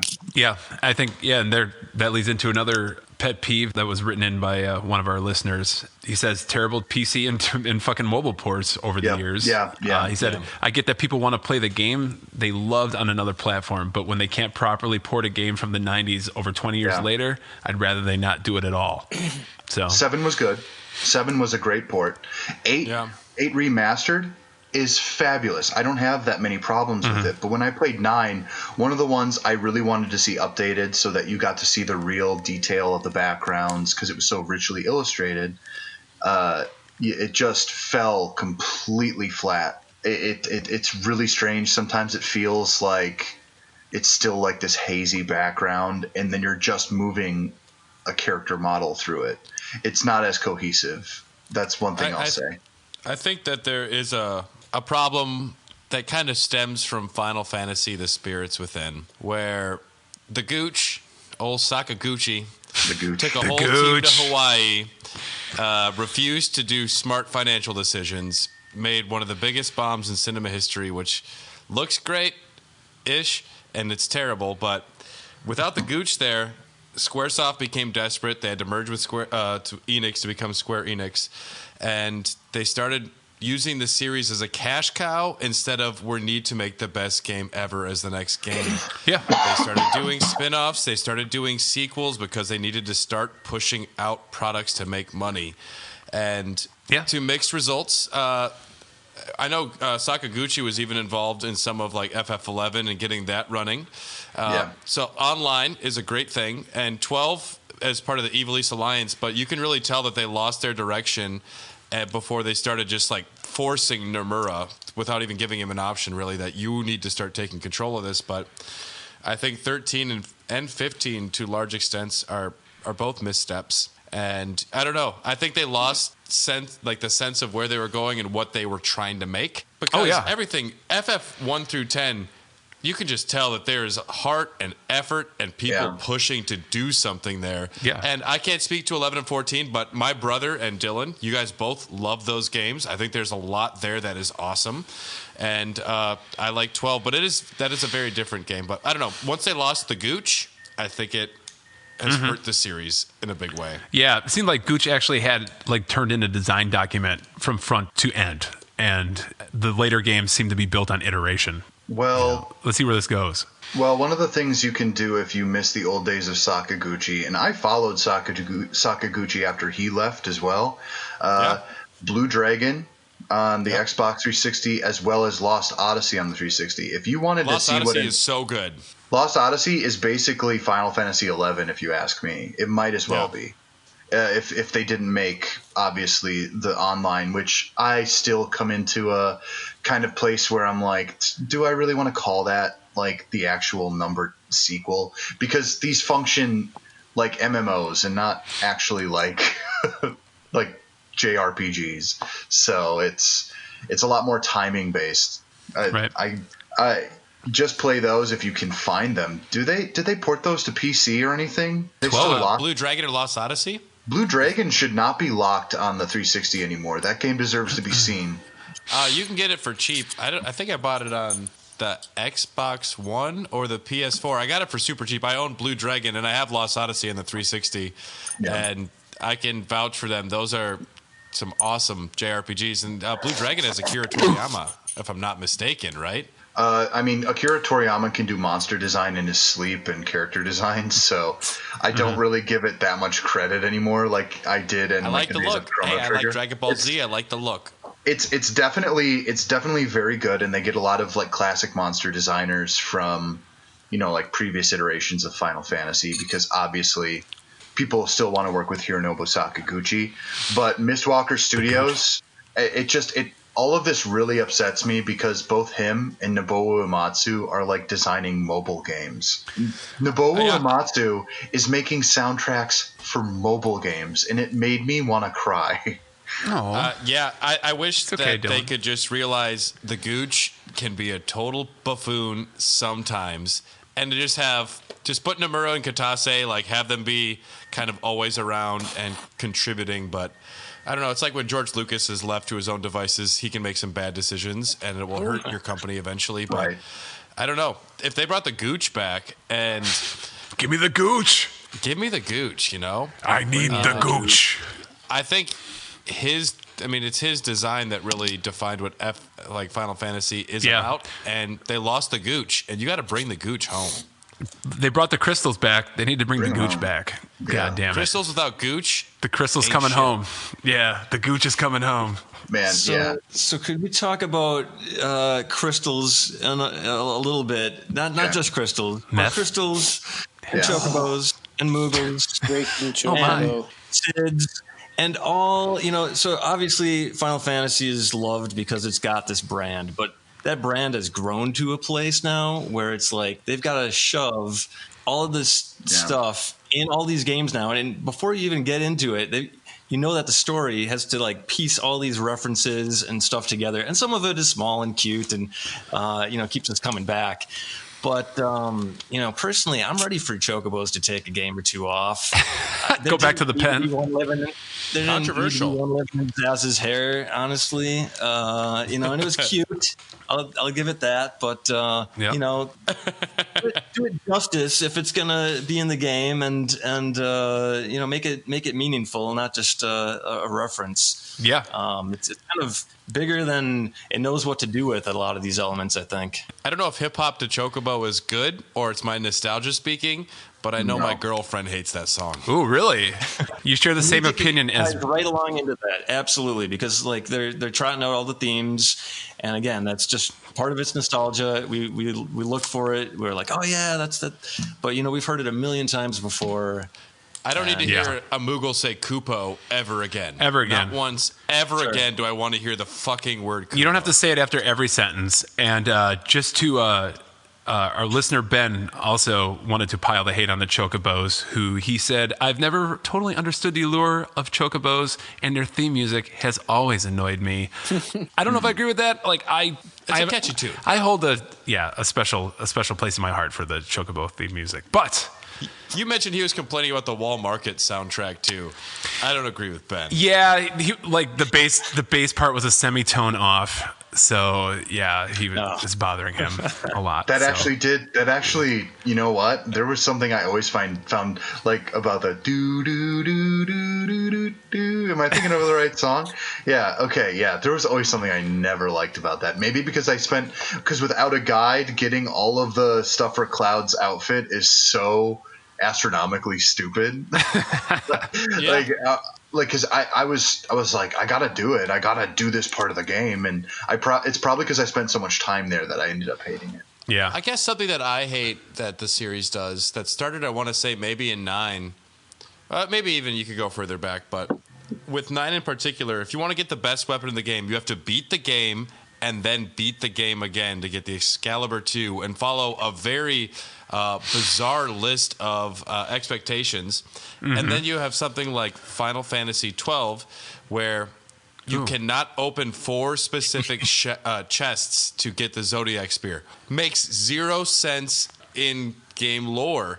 If there was any reason to have it be why it works in the game, sure. But nope, this is specifically you need to follow a guide. I told you Final Fantasy's bullshit, Brad, this whole time. Go play with your dog, Josh. I guess it's You're so much better in Final Fantasy. So you're talking about missable paths, basically, Brad. Missables that almost require you to get the guide. And yes. I'm not saying I'm saying every game should be playable without a guide, and you should be able to enjoy the story and not worry about being forced to miss end game content. Yeah, that's another stroke against 9. I mean, I want to play a game twice anyways, but don't lock me behind something. Yeah. like that. Matty J wrote in, and he shares the same sentiment. He said, missable items are a big gripe among all Final Fantasies. 2 paths to take. Which one? Whoops, I picked the one that advanced the story, and now I'm unable to backtrack to check out the other one. So, Maddie. Final Fantasy 9 was infamous for having just like, I don't know if you guys ever did this, but I obsessively would walk across the corners of each part of the map just to find random cards and free stuff in Final Fantasy 9. Because that's what it was. You would literally just be pressing X along walls, and you would find stuff that, no joke, like not in like obvious places where they were trying to give you clues. It's just hanging out on a literal square on a pixel of the map. That's how they get you to buy this fucking strategy guide. Yes, I know. Jerks. And then at Final Fantasy IX strategy guide, the original one, the Play Online edition, where literally, do you want to know how to get this weapon, which we just hinted at? Go to Play Online and enter this 8-digit that's code. Right. I forgot about that. Fuck you, Prima Games. If you've never tried to use that guide, it is the dumbest thing. It doesn't tell you anything. It hints at how you might get it and forces you to get a Play Online account and go online. What? Did they think this would be convenient? Yeah, that was controversial at the time. Still is, but I remember there was a fucking huge backlash over that. I forgot about that.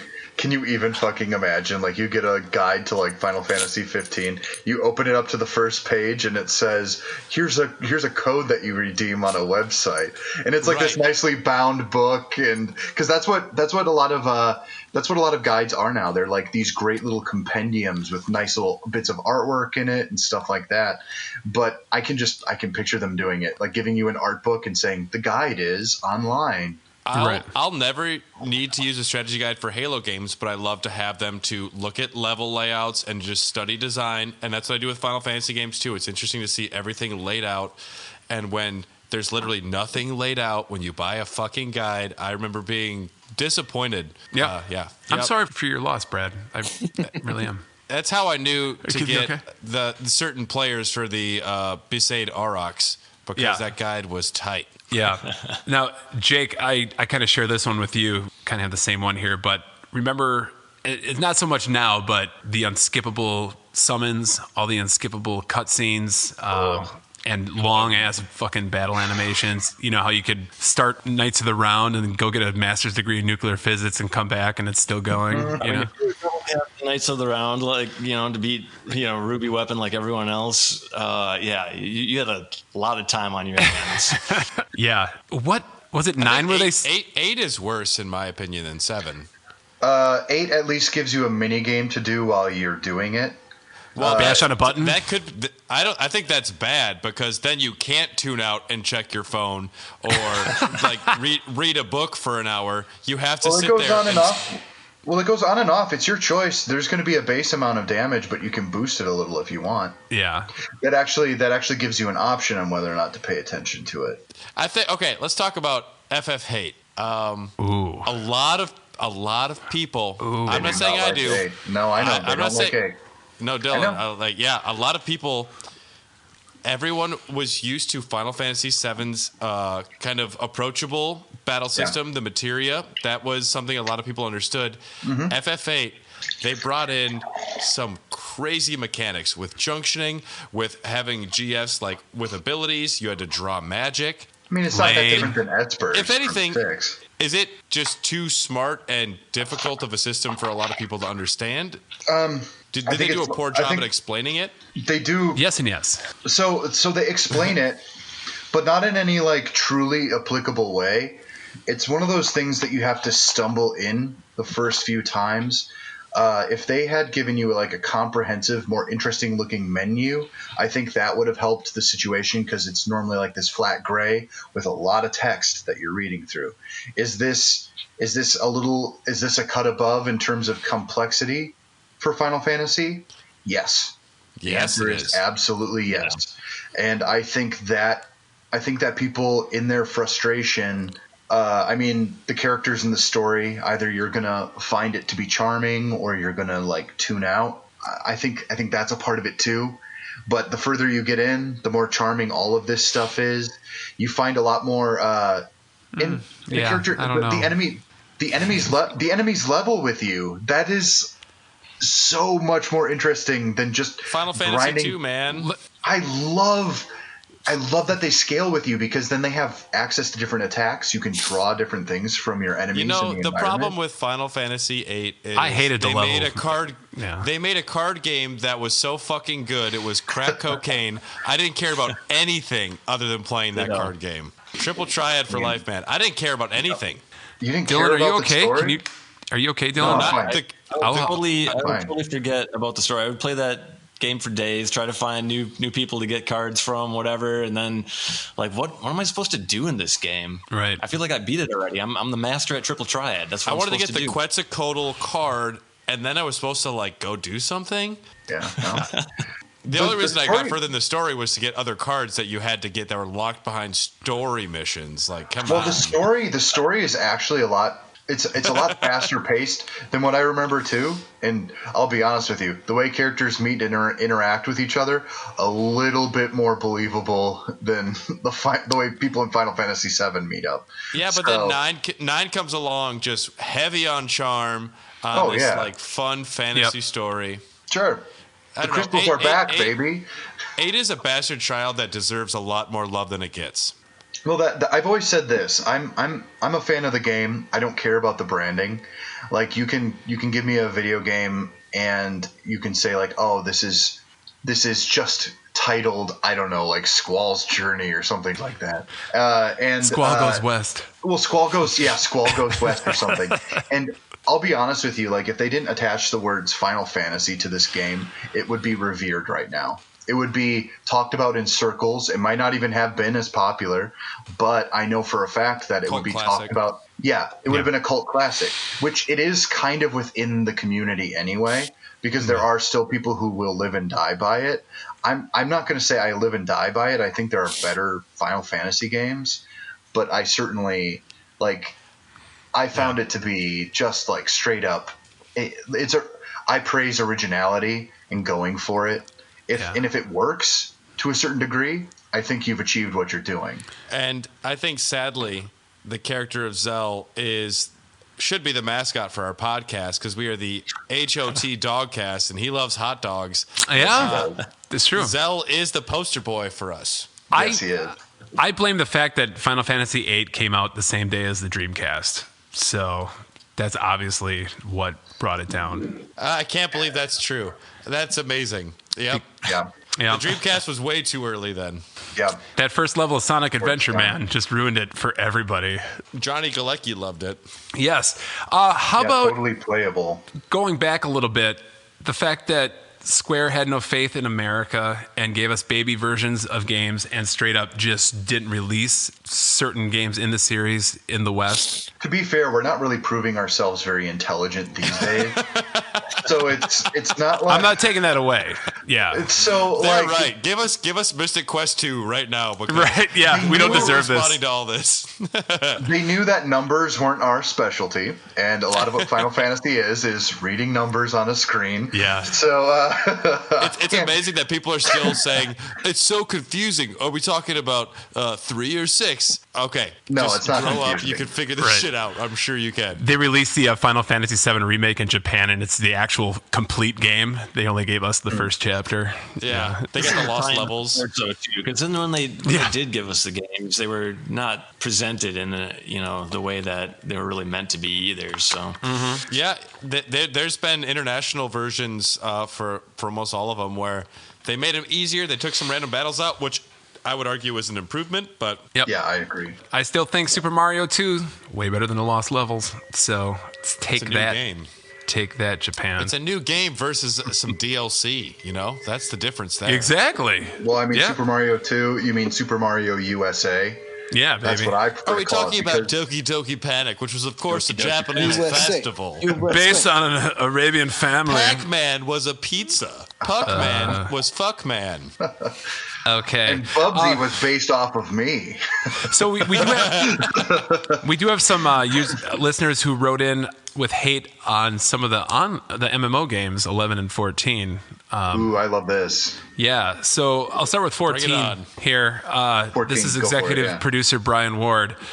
He says, loot timers in Final Fantasy 14. There's nothing worse than completing a long raid or even a dungeon and then having to wait in that dungeon or raid 5 extra minutes while someone milks the timer hoping you leave or don't have the patience to see if you would roll well enough to get the item. Even if they don't need the item, some people will troll you by going away from keyboard and making you wait. Lame. It doesn't happen anymore. They got rid of that. Okay. It was still lame while it was happening. Well, fuck you, Brian. The hammer has come down. But if I had been playing it I'll be honest with you too. Like those raids, sometimes they go on for way fucking too long. Yeah. And I mean it's just such an MMO. What else are you going to do? You can't really make a decent system when you have to start interacting with human beings. Let's say, though, you're running late for a wedding and you have to wait for a loot drop. Yeah. What do? You miss the wedding. You have to. You miss the wedding, yeah. Well, I mean, it doesn't matter. Yeah. You miss the broiled chocobos served at the reception. I mean, I was gonna try to come up with a good pun by saying I'm a pescatarian. I only eat Moogles, no chocobos. If only a Moogletarian. I don't know. Moogletarian. But yeah, it's Dylan the Moogletarian. I never got good loot because a lot of the good loot is locked behind endgame content, which I never, even with all the time I have played, achieved. Because I had 5 expansion. It felt like 5. I felt like I had 5 expansions to go through, and there's only so much hours in the day. And at a certain time, you just go, well, I would love to see the rest of this story play out because it's finally getting good, but I feel so burnt out. That's one of the things with this one. I'll even say against it. MMOs to me are chore simulators without a ton of reward. Yep. Yeah. A lot of it is grinding a lot in the hopes that you find the thing that you want. But Sounds great.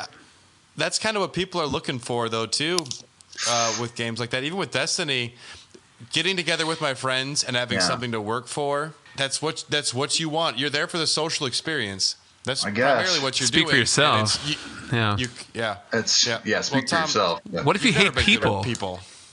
Yeah. Yeah, I'm sorry, guys. Has anyone else played 14? Jaek, have you ever?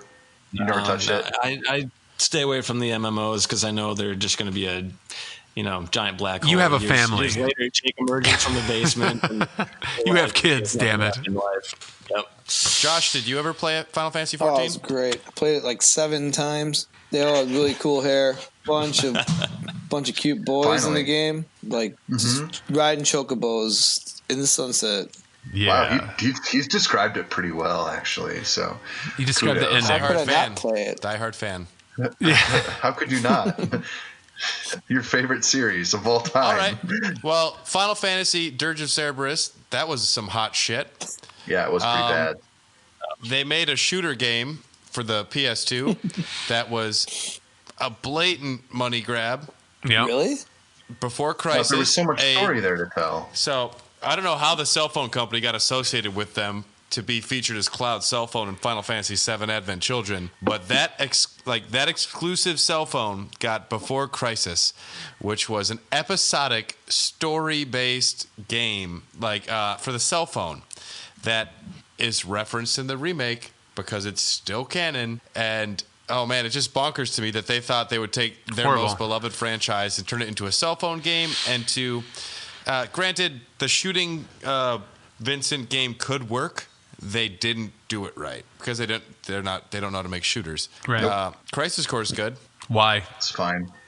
Because the gameplay's fun, and it was actually written by Kazushige Nojima, so it's 60% fine before it turns into you're fighting Genesis and Angeo clones, and there's a Japanese pop star named Gact who is the main villain. Gact? That sounds awesome. All of that. We finally got Josh on board, everyone. He's in.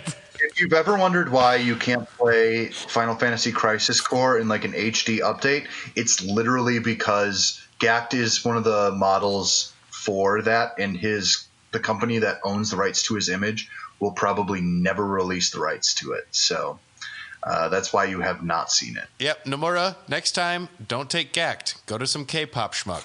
Well, I mean, K-pop, J-pop, who gives a fuck? Green jacket, gold jacket, who gives a shit? I mean, is it a yellow dress or a blue dress? Make his hair weirder. Make his hair weirder. Should this take 20 hours to style in the morning before you go out? Right. And we're all going to agree, Final Fantasy Tactics, we love it. Don't change a thing. Honestly, I would actually say that it's extremely difficult in the early section. Which perfect. It's fine. No, I mean it really cuts you to make you learn. That's why I like the War of the Lions remake and the beautiful cutscenes they added, and Balthier's in there. It's true. So he's a leading man. We had Matty J write in again about. He said fetch quests are starting to become a, quote, a thing. And he said, I feel like the fetch quests in the last few Final Fantasy games have just gotten out of hand. They feel like unnecessary padding to make the game longer. Do you guys share the same sentiment? Do you think that they've been that atrocious? I thought you were talking about checks quests. What do you think a quest is, though? Like, let's define a quest that would emotionally satisfy. Well, you know what a fetch quest. No, I know, but most quests... I'm a guffin. Most quests are thinly veiled fetch quests. There's always the go to find the thing and fight things along the way. Yeah. And that's in an RPG, that's not going away whether or not, like, even The Witcher 3, which I think actually has the most like interwoven story-based quest. Yeah. It's still pretty fetch questy because it's fetch questy, but I think Maddie's talking about it's literally just go to this place and come back and give it to me. There's not a lot of exposition or payoff. Would you rather trade off having less end game content and less excuses to keep experiencing the gameplay. Some people would. I think that the FF7 remake could have more side quests if they wanted, but would it enhance your gameplay? There's a trade-off where some people want to play more and they don't care what it's about. Yeah. And some people just make a tighter gameplay experience that only enhances the story. I think there's a balance there that someone will always be unhappy. Yep. And Ben replied to Maddie that I can say that the storyline in 12 felt ridiculously thin, so most of that game felt like a fetch quest, at least to me. Maybe it just didn't grab me. I don't know. I guess if you're not used to reading high fantasy, maybe it would be high fantasy. All right. That's what they call it. All right. Let's get the Final Fantasy 12 Silmarillion out. I think the Ivalice Alliance goes for a lot of like bigger, grander concepts. Yeah, it does. I can appreciate it for that. Yeah. Yeah. Ben also has a lot of hate for Final Fantasy 15, but I'm not going to go into that. We could probably this is a manifesto. I have a no. Yeah. Have you guys ever seen Kingsglaive? I got it, buddy. I thought it was better than the game. No, it was to me better than the game, story-wise. At least. Because that came out the summer before, so that came out in like July or August of 2016. Yeah. And then when the actual game came out, I was like, and we're gonna meet the characters who like we saw in this, and like it's probably just a small part of this larger universe. And I was like, I'm pushing a car. Yeah. And the game actually patched in scenes from Kingsglaive to kind of flesh out the story towards the early part of the game. No. Blatantly. I'm just going to say it. That game needed at least 5 more years in the oven, guys. I think you're right. Final Fantasy 15 definitely felt a little undercooked. Yeah, a little bit. I think they killed off a major character and didn't even explain it. His body was just lying in a fucking like level, and you're just like, this guy's been pursuing me the whole game, and now he's just laying dead, like in the middle of a fucking girder. What? It's ridiculous. I have a and I'll never forgive. I think Tetsuya Nomura, with his age, has become an extreme madman. Now, I'm not going to get into what they're doing with Kingdom Hearts right now. Obviously, there are a ton of spoilers going in there. Yeah. I remember talking about that the other day. That's some weird shit. I have a feeling that Tetsuya Nomura wants to be the next Hideo Kojima. And that's not even a lie. That's some of the concepts that he's bringing up and the weird fourth wall breaks that he's willing to do have become, in and of themselves, like he's sacrificing actually good video game making, which means something that you can pick up and control with your fucking hands, and he's sacrificing it for kind of half-baked ideas that may or may not work. And I just had a vision of Goofy wearing a baby in a little container on his chest. Oh God, I thought it was going somewhere else. Yeah, and I don't know. He is getting out there. He's getting to that Kojima level of I don't know if you're a genius anymore. You're just trying to be weird and push the envelope. Yeah, I never thought he was. Put your controller in the second slot, Sora. I could read your mind. But what? Hand me that Monster Energy, Guillermo. That's really good. Well, I have to wonder. Because he got like a big old slap on the wrist when he was basically told, no, you can't keep making Final Fantasy 15. We need someone with competency to do this. We need someone to finish this, essentially. Yep. And Hajime Tabata, God bless him, he got way more hate than he needed because a lot of the bad things about Final Fantasy 15 are all, from what I understand, Nomura shit. Yeah. Well, I think part of that, though, is also... Nomura, I think, is a big source of where this episode's coming from indirectly. But when he's on. He's got some amazing character design when he's good. And he's the director of the 7 remake. And I think there's a lot of other people making big decisions. But yes, I think people are going over everything he makes with a fine-tooth comb. And I do have a feeling there are executives who are constantly asking, like in the same way that comic book artists have to like sketch out something before they are approved to like push it through and actually make the book itself. I have a feeling Tetsuya Nomura had to go up to a bunch of executives and go, all right, now this year we're working on this much. Yeah. This is what's going to happen. If you don't like it, you can pop in and take a look at how like the design elements are going along. Because I just don't think there's no way they lost so much money on 15, even though it released to some success. There's no way that he's not being overlorded. That's not the word I'm put in the corner, being gumped by Yokoi. Are just it's not being put in the corner. They still want him to make the decisions, but they want Katase and Nojima and Ito and other people to just be like, I don't know, dude. And I think if someone had done that with George Lucas for the prequel movies, there's a decent story, the bones of a story in there that it could have been the Citizen Kane of Star Wars, but you need other creative inputs to guide someone, and I think that Nomura Unleashed is not great. I think when he's got some guidance, it can turn into something that is special. Give me the Gooch. I want the Gooch. Can we agree, though, that the food in Final Fantasy 15 will never look better in any game ever? The amount of polygons they put into that fucking sushi was... I've thought of a new recipe. Yes, in the middle of battle. Fuck you, Ignis. And it's just like, and I'm like... You blind bastard. Fucking start... I just gotta... He had the best DLC, though. Yeah. I'll say that. Well. What about the fishing in PSVR? That's not the same. That's not DLC for the game. How was that fishing, by the way? I don't know if I even played it. I think I got it, though. Right. I don't know. Whatever. You sure as heck jerked off to it, though. Well, yeah, it's in 3D. It's on VR. It just looked great. Yeah. Anybody have anything else? Keep it going. I'm not a huge fan of the active time battle system and the organization of the menus for that matter. I think active time battle, when you have a giant, like late game, when you have a giant menu to run through to select spells and stuff like that, it doesn't. It no longer works in service of it.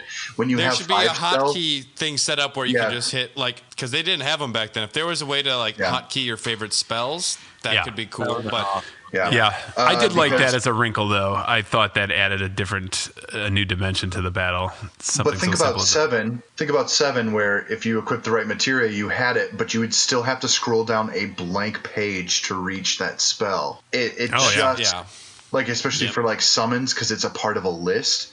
It doesn't really. That is one thing that is definitely not aged well. Too many options and not a good way of organizing it. Basically, if they had added something which is obviously a later tool, I'm not going to say anything against it, but if they had accessed a skill wheel that slowed down time or something else that would have ergonomically kind of pushed the system, that would have completely changed things. But again, hindsight is 2020. I think the remake handles it pretty well. From what I understand, it's pretty good. I hear the materia system is pretty fun, so I agree. I liked it. Well, all right. Brad, anything more you want to add? Any more shit you want to plop? I love Final Fantasy. Oh, you can't be like that. You can't. No take backs. I love these games so much. I can sense denial. Totally coming out. And the things I hate. I love you, baby. I didn't mean those words. The things I hate cannot overwhelm the things I love, and I will put up with your wonky story and your silly characters and all of your belts, Nomura. I'll keep checking them out, and I will buy Final Fantasy 13 once and put it down. But if I'm gonna keep being invested in this series because I think there's still something there. They haven't driven it into the ground yet. I think they've made a big comeback right now, but what my question is this: I think so too. What could Final Fantasy do in Final Fantasy 16 that would completely just give you the largest erection possible? If it was a Balthier with Auron's storyline and they just team up, that's it. Okay, wow, all right. Call it Final Fantasy Skyrim. More big open world again, not led by a twiggy teen with bad hair day. That'd be awesome. But keep the Florence in the machine. That was a good opening to it, though. I think they just need a different protagonist would be great. If they had someone who's got some age to them and some reason to be pissed off instead of I'm Captain Bosch von Ronsenberg. Yeah, go against a trope. Do something. Yes. Yeah, something different. Because that'd be cool. With games that are so based in tropes, if they were to do something against it, I think it would be very well received. I don't think the gameplay needs to move around too much. I think if like the 7 remake had some of the Gambit system worked in, oh my god, yes. If characters would automatically start doing spells, if I could just say, hey, I want you to cast Asuna when this person's poisoned, why not include that? 12 has the best battle system, in my opinion. 7's up there, too, though. But if they were to combine those two... Yeah, I think if the remake combined the Gambit system and some of the 12 design philosophy, that'd be awesome. So that's my hope for, like, the next chapter. But they're getting there. They are almost there with the battle system. You can see, like, they're right in the right direction. They're almost there. Now, I know technically this won't be an evergreen podcast. I think people will still listen to this and enjoy it. But I honestly, do you guys think that Final Fantasy 16 is in development right now? Not pre-development. Do you think they're actually fucking making the damn thing? Oh, sure. I think it's probably in some kind of stage of development. Gestation. Now I'm going to make a prediction here. Oh shit. Final Fantasy 16 comes out at the end of 2021, right in time for holidays. No, I'd love that. I don't see it happening, but Yeah. I love it. It's going to be a Final How long Fantasy did 15 basketball take? game. Everybody write into Dylan if he's wrong. Yeah. He's good. Yeah, write into me where you can find me. I mean, The bunker. Dylan, what's your address again? Dylan.com. what's my address? Well, it's 420 Blazit Ave. Hey, hear the podcast. Taco. Podcast. Yeah. Hear the dog. If you're listening to this on 420, fuck yeah. No, I do. dude. There'll be a Final Fantasy 16 this next generation for sure. I don't know if it's going to be that quick, but I'm pretty sure it's got to be. It's probably been in. I want to say it's been in production, but it's been kicked around. It Or do you has to think be. they're just going to keep remaking Final Fantasy VII and just being That's like... what I'm worried about is now it's grown to this thing where, can they get out of its own shadow? And It's going to be Disney making live action versions of all their previous library. Exactly. Do you guys remember they have to make 4 years... remake 7 part 2 and part 3 still, so that's going to be eating up a huge amount of time for them. Yeah. They can work on 16 in the background, but I know that the 7 remakes are their primary focus right now. Well, especially with how much it's sold. Yes. So, Yep. I mean, they're going to make what makes them money, but I think that they can fund the back end of Final Fantasy 16 in terms of production values purely from Final Fantasy 7 Remake. Because there was a point in time when Final Fantasy 13 came out and people would constantly ask them if they were going to remake 7. And they're like, not until we achieve something that has the same amount of success that 7 did will we actually remake that game. And obviously they changed course. Oh shit, we need money. Let's do it. Yeah. Let's do it. Yeah. All right, Josh, final thoughts. Final Fantasy. Never again. It is the Final Fantasy. Never again.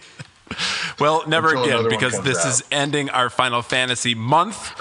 Thank you all for coming on this ride. I know Brad poured his heart and soul into keeping the content going for over a month. That's like 2 months of Final Fantasy. 7. It's like a month and a half, yeah. Month and a half, yeah. Fucking awesome. Thank you guys for listening. Check out Raw Dogs. You guys put up a Patreon exclusive episode, right, for Final Fantasy 7? Yeah, Yes. it's the third part of the FF7 story, and then we also talk about the compilation in the Patreon episode. I don't want to toot our own horns, but we were on the ball that one. We were fast, and we talked through a whole lot in a little bit of time. And They were drunk? No. Actually, we were a little. We were sober. surprisingly sober. That's why it was maybe so good. Was that after like 12 hours of podcasting? No, No, the third no. part was one that we made got it. together. Yeah. The John Riggs episode we recorded after 5 hours of podcasting. That's right. Yes. Yeah, I described podcasting Classic. for that long as a complete emotional drainage. But that content, it's priceless. Yeah, because we were gonna record the next day too, and Brad's like, "Or do you not want to do it?" I can't. I'm spent. Awesome. done. All right, we'll I go don't check talk that this out on long to my Patreon. friend. And also check out all the other episodes we've had this month. Go on back and listen. They're fine specimens of listening pleasure, pure rainbows in your ears. I don't know what I'm talking about anymore. Jake, Jake Pachniak. Thanks for having me on, guys. Yeah, where can people get a hold of you, buddy? Oh, just at Jaek Rock, Jaek Rock on Twitter, or check me out on Twitch, Jaek Rock again. Okay, awesome. Do you usually have a slate of games that you plan out in advance that you're going to stream, or is it just kind of whatever you're feeling? I kind of list a backlog in there. Every once in a while, a new game will pop up that I want to jump on right away, like Gears Tactics tomorrow. But otherwise, just gotta blaze through that backlog, man. All right, we've been here at the Dogcast. Thank you for listening. Final Fantasy month. Yeah. Aru. Goodbye, Final Fantasy month. I'm not going to miss you for a while. I have take a cold shower. And thought about Kupo. He's had his head in the clouds. Kupo bananas. Yeah. You can get a hold of us at Hot Dogcast on Twitter. Email us, hairofthedogcast@gmail.com. Write us. We'd love it. Visit us, like we said, on Patreon if you want to support the podcast. That'd be awesome. That's patreon.com/hairofthedogcast. We got tiers for every wallet, and we would love you. And if you can't do that, and even if you can, leave us a review on your favorite podcast app. All right, this is our last time to say anything about Final Fantasy ever. Guys, I leave the floor to you. Okay, thank you very much for Turn-based fighting. I just wanted to... what does Final Fantasy mean to you, Dylan? It means means I'm completely burnt out. That's 2 words. Sorry. No, that's fine. I'll say burnt out right now. Brad? I just want to say special thanks to Ryan Christianick, our newest Patreon subscriber. Everyone should check out the Patreon tiers. $3 will get you access to exclusive episodes that are released every month. $5 do some video stuff. You can choose topics for us to talk about. Those are coming up next month. We're excited about those. But a special thank you to Ryan Christianick and, of course, our executive producer, Brian Ward. Not only did you teach me everything about Final Fantasy, but you support me in my endeavors to be a drunk buffoon with a microphone. So we appreciate you. Absolutely. Also, you're probably more handsome, so... He's less hairy. I'll give him that much. He's an executive producer, so he's definitely more handsome, for sure. Yeah, that's true. Yeah. Josh, what does Final Fantasy mean to you? I'd like to see somebody try to turn-based fight me in real life. We can make that happen. There could be a new Patreon tier. I'm a nice guy. I'm not like that. All right. But if you have to talk about Final Fantasy for too long, we'll see. That's right. And how about you, Jake? What can you say? Just thousands of hours of life and gaming poured into this series. Flaws and all, gotta respect it. One of, if not my favorite series. So right on. All right. Well, let's for bed. Yeah, I'm spent, guys. This has been a month, so thank you all for listening, and we will see you next time, and we'll see you next month. Until then, Hair of the Mooglecast. Kupo. Hair of the Mogcast. That's what it is. Hair of the Mogcast. Shit. Why did we call it that for the whole month? Oh, we blew it. We do the whole month. God damn it. Now we got to do it again all over. All right. Hair of the Mogcast. I love it. Yeah. All right. We'll see you guys. We love you. Bye. Quark. Quack. Quack. Quack. Hot dogs. Catchies. Khaled Bog.